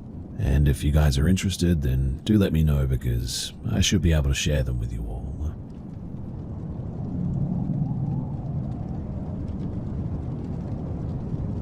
This is an event that I will never forget, and there is absolutely no way that I could have mistaken this. So, me and my sister were living in a townhouse together at this time. This was about 3 to 4 years ago, but we lived in a suburban town where everyone really knew everyone. The town was filled with forests and cornfields, and so when it was nighttime, it did get a little bit eerie. So it was a Friday evening, and my sister and I were fighting over the phone about something minuscule, I guess, but we both worked together as well, so you can imagine how heated our arguments can get spending that much time together. Anyway, during the workday, we were going at it over text, and it had gotten to a pretty bad point where we may need to separate ourselves. As the clock hits 5 p.m., she leaves the office first. We're still texting and fighting over the phone to the point where I was almost in full-blown rage mode. I take a breather, pack my things, and head off back to the townhouse. I was contemplating going over to my parents' house, who live close by, but at that time I needed to cool down a bit and just be by myself. So as I'm driving, I am completely dreading seeing her there and having to go through yet another argument.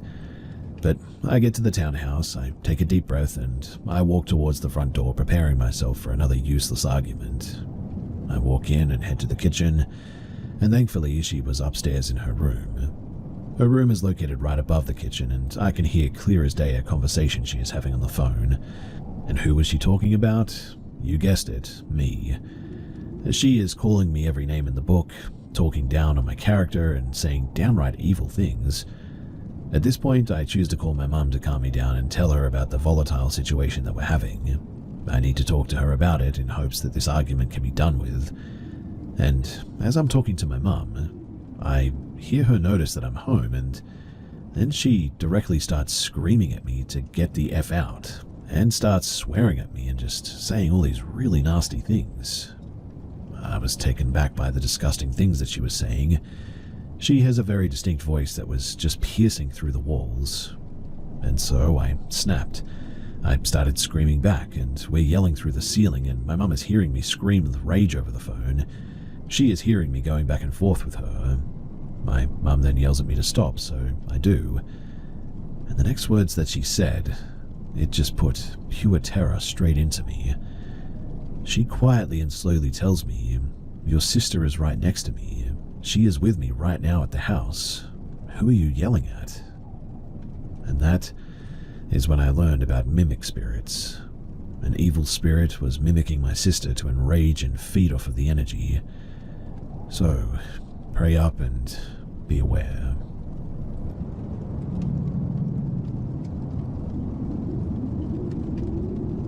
I spend 6 months of the year in the fire lookout station. For privacy's sake, I'm not saying where. Alone with the trees and the sky and nothing else. I'm used to the solitude, and I like it most of the time, to be honest. Backpacking clears my head and makes me less lonely, I guess, but recently I couldn't help but wonder if I wasn't alone. The first time that I saw her, I honestly thought that I was dreaming. It was almost sunset.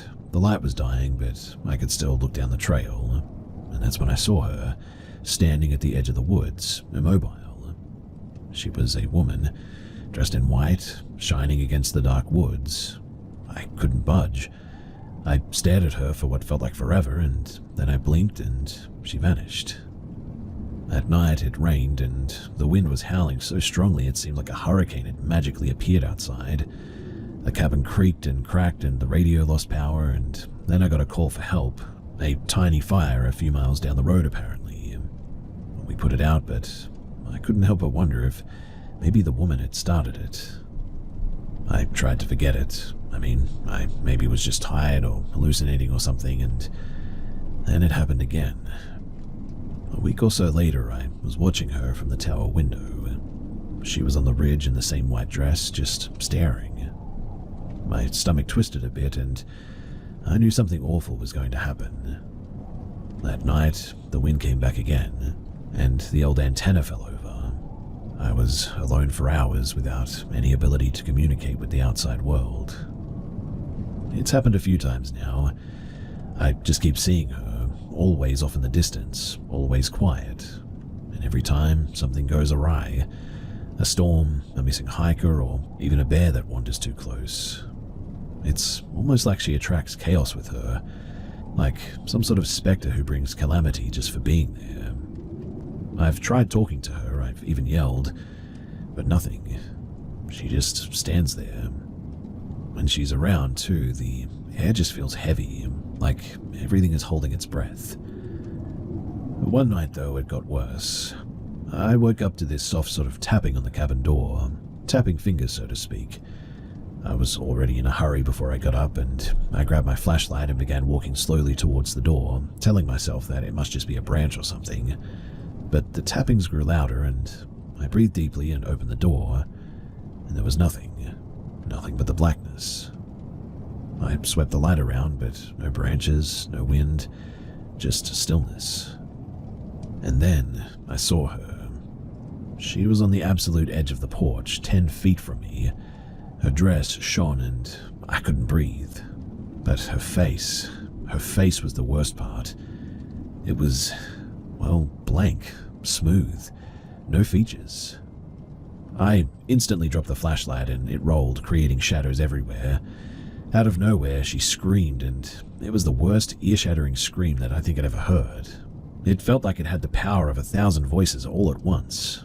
The sound was ringing in my bones, and I put my hands over my ears, but it didn't seem to make any difference. I could have sworn that my head was going to burst, and then, just as it had started, it stopped. I glanced up, and she was gone. The night was once more quiet, as if nothing whatsoever had happened. I didn't sleep that night. Instead, I turned on every light and sat in the corner waiting. And I couldn't help but wonder, what if she had moved a little closer? And now, whether I'm in the woods or whether I'm at the cabin, I swear that I can feel eyes upon me. The air is icy and mere sounds make me jump. I just have music on the radio so that I don't feel so alone now. I have no idea if she's warning me or if she's bringing the bad things upon me, but one thing is for certain. I get this queasy feeling every time that I see her, and sure enough, something always goes wrong. Always.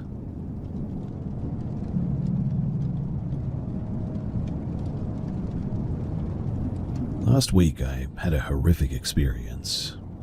It was the middle of the night, and I woke up to footsteps in my apartment. I immediately got up and walked around, didn't see anyone, realized that my front door was stupidly unlocked, so of course I go unlock it, do another check around the apartment, and I go back to sleep. Now, several hours later, I wake up to the same noises, but this time I stay still and just listen. The noise stops, but my bedroom door opens ever so slightly, and I can see the black outline of a person. As you can imagine, at this point I am terrified. I don't move or make a noise, and I just wait. Finally, the figure just says 0 in a human voice, and it sounded like any other man. I jump out of bed, turn on all the lights and look around again, but there was nothing. I double-check the locks and this time lock my bedroom door. I sit in my bed for a while, waiting for, something to happen before dozing off again. In the morning, I'm still pretty freaked out, but I go and take a shower, and when I turn the water on, the water is hitting the ceiling. The shower head had somehow been turned completely upside down, and I realized the only place that I didn't check was behind the shower curtain. And I know that I wouldn't have done that. Like, why would anyone turn the shower head 180 degrees around like that? It just doesn't make any sense. Anyway, I go about my day and I try not to think about it too much. Flash forward to yesterday, I get into my car in the morning to go to class, and my rearview mirror has also been turned all the way upside down. After that, I'm just so confused and spooked. I wondered if maybe I was sleepwalking and turning things upside down or something, but I've never been a sleepwalker in my 22 years, and apparently it's very rare for sleepwalkers to randomly start it in their 20s, almost unheard of in fact. Which is why I'm here. Does anyone know what the heck is going on? I'm not very well versed in the supernatural, so I'm pretty much out of my depth here. Is there some sort of a spirit that turns things upside down like this? Is it a bad omen or something? I would genuinely really appreciate people's thoughts on this.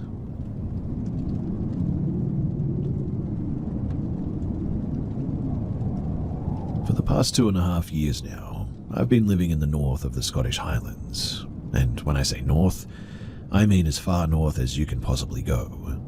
I live in a region called Caithness, in the small coastal town of Thurso, which is actually the northernmost town on the British mainland.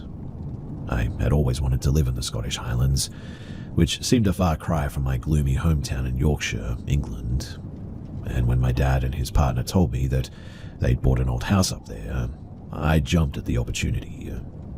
From what they told me, Caithness sounded like the perfect destination. There were seals and otters in the town's river, dolphins and orcas in the sea, and at times of the year, you could see the northern lights in the night sky even. But despite my initial excitement of finally getting to live in the Scottish Highlands, full of beautiful mountains, amazing wildlife, and vibrant culture, I would soon learn that the region that I had just moved to was far from the idyllic destination that I had dreamed of. So many tourists flood here each summer, but when you actually choose to live here, in a harsh and freezing coastal climate, this place feels more like a purgatory, I guess. More than that, in fact. This place actually feels cursed. This probably just sounds like superstition on my part, but what almost convinces me of this belief, more so than anything else here, is that disturbing things have washed up on shore, each one worse than the last, and they all have to do with death. The first thing that I discovered here happened maybe a couple of months after I first moved to Caithness. In my spare time, I took to exploring the coastline around the Thurso area. It was one of these days that I started to explore what was east of Thurso. On the right side of the mouth of the river, there's these old ruins of a castle, but past that leads to a cliff trail around the eastern coastline. I first started exploring this trail with my dog, Macy, on a very windy and rainy day. We trekked down the cliff trail and onto the bedrocks by the sea, and making our way around the curve of a cliff base, we found something. Littered all over the bedrock floor were what seemed like dozens of dead seabirds, and I mean, they were everywhere.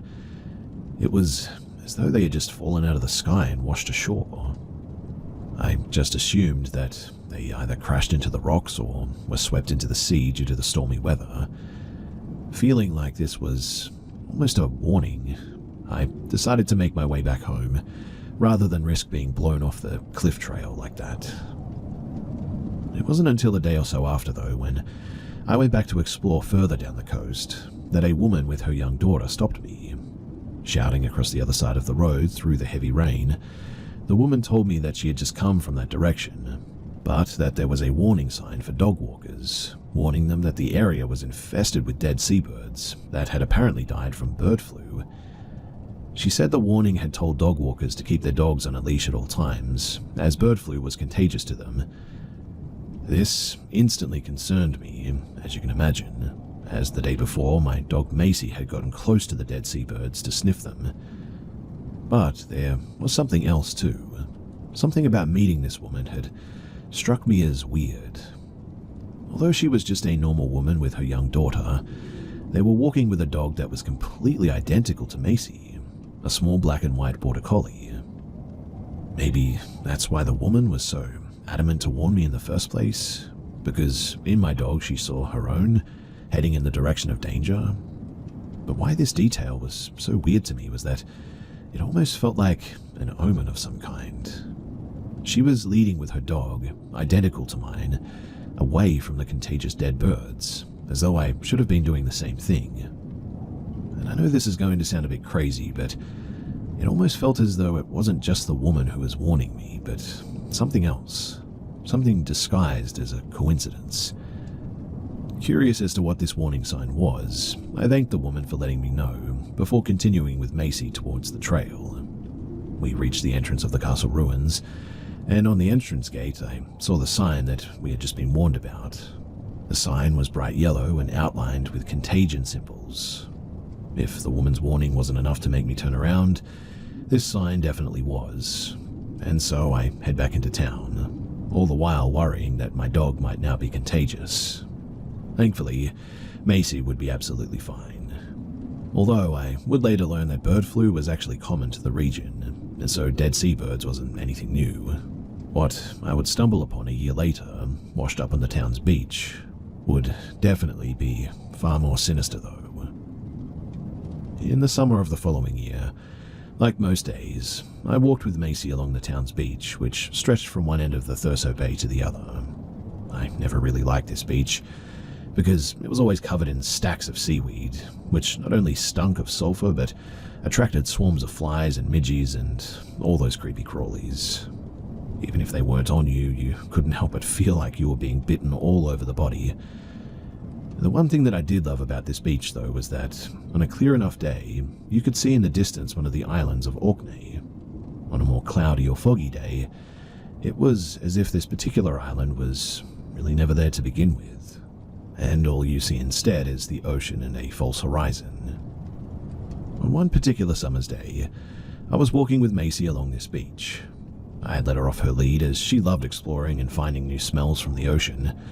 She was rummaging through the stacks of seaweed when suddenly Macy had found something. I went to see what it was, and I realized that it was something that I had never seen before. What we found, lying on top of a layer of seaweed, was an animal skeleton. I wasn't sure what animal it belonged to exactly, but it was either a sheep or a goat. There were many farms in Caithness and across the sea in Orkney. My best guess was that an animal on one of Orkney's coastal farms must have fallen off of a ledge or a cliff, drowned, and its remains eventually washed up here. Although I was initially taken back by this skeleton, grinning up at me with its molar-like teeth, something else about this animal quickly caught my eye. The upper body was indeed skeletal remains, completely picked white clean, but the lower body was still there. It still had its hooves and all its wet fur even. The fur was dark grey, and as far as I could see, all the meat underneath was still intact. And although disturbed by this carcass, I was also very confused. What I didn't understand was, why had the upper body of this animal been completely picked off, whereas the lower part hadn't even been touched? What was weirder, though, was that the lower body hadn't even decomposed yet. In fact, it looked really fresh. I can still recollect the image of this dead animal in my mind's eye. At the time, one of the first impressions that I had of it was that it seemed almost satanic. It reminded me of the image of Baphomet, a goat's head on a man's body. What made me think this was not only the dark goat-like legs, but also the position the carcass was in. Although the carcass belonged to a goat or a sheep, the way the skeleton was positioned almost made it appear hominid. The skeleton was laid on its back, with an arm and a leg on each side of its body. However, what I also have to mention about this incident is that, like the dead seabirds and the warnings of the concerned woman, this skeleton almost felt like an omen, a bad one. I thought it might have been at that time, and to tell you the truth, it was. Not long after finding this skeleton washed up on the town's beach, my personal life suddenly takes a very dark and somewhat tragic downward spiral. I almost wish that I could go into the details of what happened, as it would only support the idea of how much of a bad omen this skeleton would turn out to be, but it's all rather personal and I really don't want to get into it. And while I've still lived in this god-forsaken place, I have come across one more thing that was washed ashore, and although I cannot say whether it was more or less disturbing than the Baphomet-like skeleton that I had found earlier, it was definitely bone-chilling. 6 or so months later, and into the Christmas season, I was still recovering from what personal things had happened to me, almost foreshadowed by the Baphomet skeleton. It was also around this time that I had just gotten out of a long-distance relationship and was only finding closure from it now. Feeling as though I had finally gotten over it, I decided I wanted to go on a long hike by myself along the cliff trail east of Thurso. And so, the day after Christmas, Boxing Day, I got my backpack together, packed a lunch for myself, and headed out at around 6 a.m. The hike along the trail had taken me all day, and by the evening I had walked so far that I actually discovered what I first thought was a ghost town. What I found, though, was actually an abandoned port settlement, which had the creepiest looking disperse of old stone houses, as well as what looked like the ruins of an ancient round tower. As it turned out, this was actually the Castletown Heritage Centre, a tourist spot. It seemed that I had walked so far around the rugged terrain that I was now 10 miles outside of Thurso. On the other side of this settlement were the distant cliffs of Dunar Bay, which compared to the cliffs that I had already trekked along, were far grander. Although I could feel my legs finally begin to give way, and already anticipating a long journey back from the trail, I decided that I was going to cross the bay and reach the cliffs, and then make my way back home. Considering what I would find there, this is the point in the journey where, honestly, I wish that I had stopped. By the time that I was making my way around the bay, It had become very dark, and I had already walked past more than half of the bay, but the cliffs just didn't feel any closer. It was at this point when I decided that I really needed to turn around, as at night, walking back along the cliff trail was going to be pretty dangerous. And for the parts of the trail that led down to the base of the cliffs, I really couldn't afford for the tide to cut off my route. I made my way back through the abandoned settlement of the Heritage Center, and at night, this settlement definitely felt more like a ghost town. Shining my phone flashlight into the windows of the old stone houses, I was expecting to see a face or something peer out at me. What surprisingly made these houses scarier at night were a handful of old fishing boats that had been left outside of them, though. The wood that they were made from looked very old, and the paint had mostly been weathered off. But what was most concerning was that in this abandoned ghost town of a settlement, I wasn't alone. A van had pulled up, with 3 or 4 young men getting out. I wasn't sure what they were doing exactly, but they were burning things into a trash can. What it was that they were burning, I didn't know. But as I made my way out of the abandoned settlement, every time I looked back at the men by the van, at least one of them was watching me. The abandoned settlement, the creepy men burning things by their van, that wasn't even the creepiest thing that I came across on that hike. The creepiest thing that I found actually came as soon as I decided to head back home, before I was even back at the Heritage Center. Finally, making my way back, I tried retracing my footprints along the beach. It was so dark by now that I needed to use my phone flashlight to find them. As I wandered through the darkness with only the dim brightness of the flashlight to guide me, I came across something. Ahead of me, I could see a dark silhouette of something in the stand. It was too far away for my flashlight to reach, but it seemed to me that it was maybe just a big rock. So I wasn't all too concerned. But for some reason, I wasn't 100% convinced either that this was actually a rock. The closer I get to it, the more I think that it could possibly be something else. I was almost right on top of it now, and the silhouette didn't look as much like a rock as I thought it did. If anything, it looked more like a very big fish, almost like a tuna fish. I didn't even realize fish could get that big, and around these waters? Still unsure whether this was just a rock or a dead fish of sorts, but too afraid to shine my light on it directly, I decided that I was going to touch it with my foot. My first thought was that I was going to feel hard rock beneath me, only to realize that the darkness had played a trick on me. I lift up my foot and press it on the dark silhouette, but what I felt wasn't hard rock. It was squidgy. My first reaction was a little bit of a shock, because if this wasn't a rock like I originally thought, then it was something else and had probably once been alive. Almost afraid to shine my light on whatever this thing was, I finally work up the courage to do so. Hoping this really is just a very big fish, I reluctantly shine my light on the dark squidgy thing. But what the light reveals is something else. It was a seal. A dead seal pup.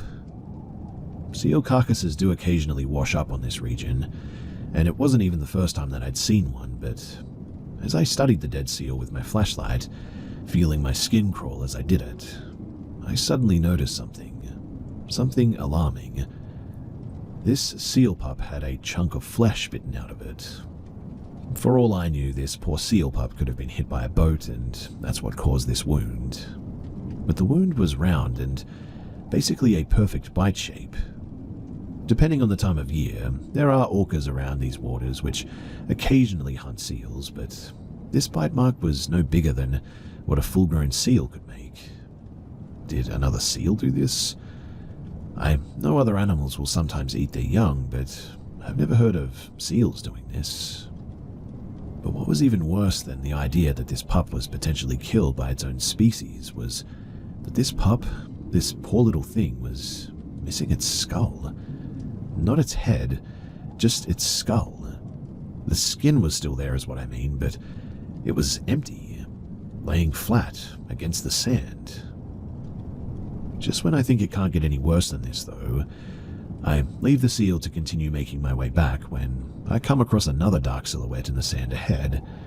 I go towards it, and what I find is another dead seal pup.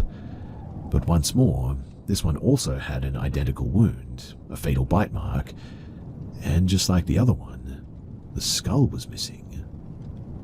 Now, I could accept that they'd been killed by either a boat or, more likely, from the evidence an attack from another animal, but how did both of these seals, with the exact same wounds in the same place, also both have their skulls missing? I didn't understand it. These seals hadn't been ripped apart. They only had one bite mark each. Would the seal or seals that killed them really remove their skulls like this? I didn't know. I still don't, to be honest, but what I do know is that both of these carcasses were identical, completely identical, which was strange. They had clearly died the same way, and I more than likely knew how they had died, but what the heck happened to their skulls? I mean, maybe one of them could lose their skulls, but could they both do this? Really? I mean, I suppose so. Growing up most of my life in Yorkshire, England, where nothing ever really happens, and suddenly moving to what seemed like the edge of the world, and finding mutilated remains of animals that you only ever saw in zoos, it definitely stays with you. For the past 2.5 years that I've been here, I almost do feel as though this region is cursed, though. Not only because of what I found washed ashore. After all, dead things wash up here all the time. I almost feel like this place is cursed for a number of reasons. Despite the natural beauty all around, this place does somewhat feel like a purgatory. A depressive place that attracts lost souls from all around the UK. Many of the locals leave this place, migrating far down south to places like Glasgow. On the contrary, it seems a fair number of people like me have come from afar to live here, mostly retired English couples who, for some reason, choose this place above all others to live comfortably before the day that they die. Perhaps like me, they thought this place would be idyllic, only to find out that they were wrong. For the rest of the population, well, they're either junkies or convicted criminals, Satanists, relocated here from all around the country, and if anything, you could even say that Caithness is the UK's Alaska, where people come to get far away from their past lives or even themselves, but instead, amongst the natural beauty, are harassed by a cold, dark, and depressing climate. Maybe this place isn't actually cursed. Maybe it really is just a remote area in the far north of Scotland that has, for UK standards, a very unforgiving climate. Regardless, I won't be here for much longer. Maybe the ghost that followed me here will follow wherever I may end up next. But a fair bit of warning. If you do choose to come here, make sure that you only ever come in the summer. And whatever you do, if you have your own personal demons of any kind, whatever you do, just don't move here.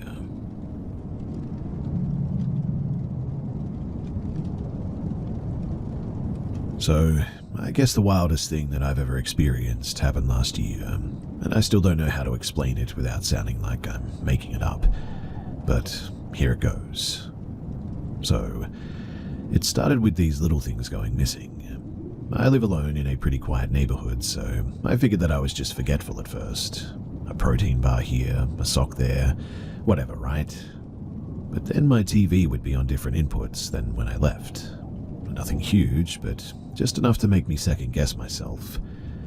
The weirdest thing, though, was that I'd hear these faint bumps in the ceiling sometimes.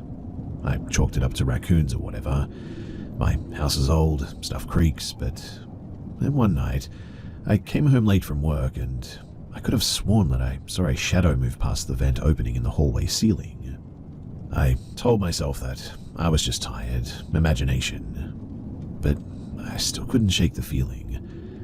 So I set up one of those cheap motion sensor cameras that I bought off Amazon, pointed it straight at the attic access panel in the hallway. 2 nights later, I got a notification at 2:17 a.m. Motion detected. I opened the clip, and instantly, my stomach dropped. There was a person climbing down from the attic, like full-on quietly stepping down the ladder, looking around and heading into my kitchen. I instantly froze. I was in this house at that time that clip was taken too. Well, as you can imagine, I called the cops immediately, locked myself in my room with a bat, freaking out while they did the full sweep. They found no one at first, but when they checked the attic, there was a little setup up there, a sleeping bag, some snacks, a small camping stove, empty water bottles. Someone had clearly been living up there. The person was my neighbor's grown son, who apparently had some drug issues and got kicked out a while back. He broke in when I was on vacation a few months earlier, and just, well, never left.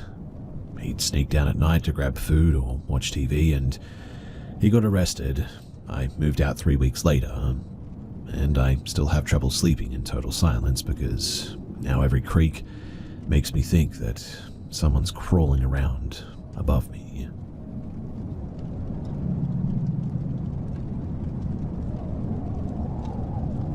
This goes back about 22 years. It's about my aunt's ex-husband. Back then, they lived near a well-known holiday spot, somewhere in the mountains of India. He used to own a small shop in the town, and their house was further up along a steep road in the hills. Now one night, pretty late, around 12:30 a.m., he was heading back home from work on his scooter when the tire got punctured. Since it wasn't too far and he knew the road well, he decided to walk the rest of the way. The path was steep, no streetlights at all, but he was used to it. And while walking, he suddenly felt the temperature drop. Everything went quiet, and he got this weird sense, like something was off. A few minutes later, he hears this soft cycle bell ringing behind him. He turns around to check, and no one's there. Nothing, in fact. When he turns back, there's this man, though, walking beside him. Someone who looked familiar, but he just couldn't place who it was. Even the voice sounded like someone that he knew, but he just couldn't figure it out. They kept walking together, and this guy was acting a bit strange, speaking in a low tone, kind of gulping his words. He kept asking for a cigarette again and again. Now, the ex-husband used to smoke, but for some reason he just didn't want to give him one. Something felt off about him. Then, suddenly, the guy puts his hand on his shoulder, like they're walking together as close friends. But it felt heavy, and he didn't say anything at first. They were almost near his house when he heard that cycle bell again. This time he turned quickly, but again, nothing behind. And when he turned back to the front, the guy was gone. But here's the creepy part. Even though the man had disappeared, he could still feel that heavy pressure on his shoulder, like someone's hand was still there. Freaked out, he ran the rest of the way home. My grandmother was waiting for him, and she said that he looked pale and was sweating like crazy, and apparently he just went straight to sleep without saying much. The next morning, he got up and went to take a hot shower, but the second the hot shower touched his back, he yelled. His shoulder was absolutely burning. He looked in the mirror and saw what looked like claw marks and scratches all over that shoulder, like something had actually dug into his skin. The locals believe that spirits or negative energy sometimes appear using familiar faces or voices. They try to trick you by asking for things like cigarettes or alcohol, stuff considered vices. Apparently, if you give it to them, they purposely drop it and ask you to pick it up, and that is when they strike. Either they try to possess you or they try to harm you. Another crazy detail too is that the place where the man vanished, well, it's just a few steps ahead and there's a small temple there. Locals believe that it's protected by a strong goddess. I can only guess that that's probably why the spirit disappeared right there. And even now, all these years later, he still has those faint scratch marks on his shoulder.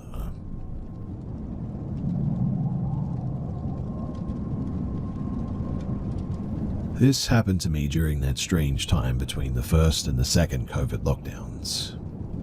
Back then, my dad was working as a manager at a banquet hall. As soon as the restrictions lifted, people rushed to get their weddings and engagements done, so he got insanely busy at the time. He used to come home really late, around 2 a.m., and leave again by 6 in the morning. Barely any rest, but one day he casually said, "Thanks for pressing my legs last night. I really needed that." Me and my mother just looked at each other, because we hadn't done anything. I mean, we were out cold the entire night. He just smiled to himself, though, and said, "Must have been my dad then." You see, he lost his father when he was really young, and he loved him deeply.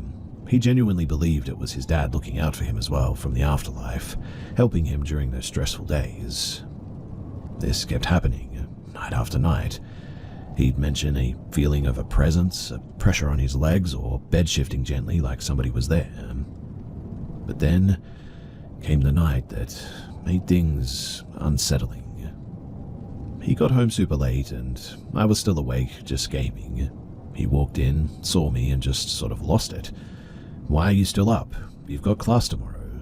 We argued, just atypical heated back and forth, and after that we both sort of stormed off to our rooms. Now, the layout of our house was simple. Living room in the middle, my room to the left, my parents' room to the right, and if either of us stood at our door, we could see the other across the hall. I went back into my room, but I didn't sleep. I was still irritated. So instead, I just got back into gaming. Around 3:30 a.m., though, I heard the bed in my parents' room creak, then heavy footsteps coming toward my room. I panicked a bit. I quickly got under my blanket, pretending to be asleep. The footsteps, they came closer, and then they stopped, right beside my bed. I held my breath a little bit, but I could hear it. Slow, heavy breathing, right next to me. It didn't leave for 15, maybe 20 minutes, and I just sort of laid there frozen. Eventually, the footsteps walked away, no creaking this time, and just silence. I must have dozed off after that, still wrapped up in fear. But the next morning I woke up to a burning sensation on my shoulder. I checked, and there was this cut, a clean 2-inch long cut across my shoulder. No sharp objects nearby. My nails were trimmed, and really, just no explanation. When I told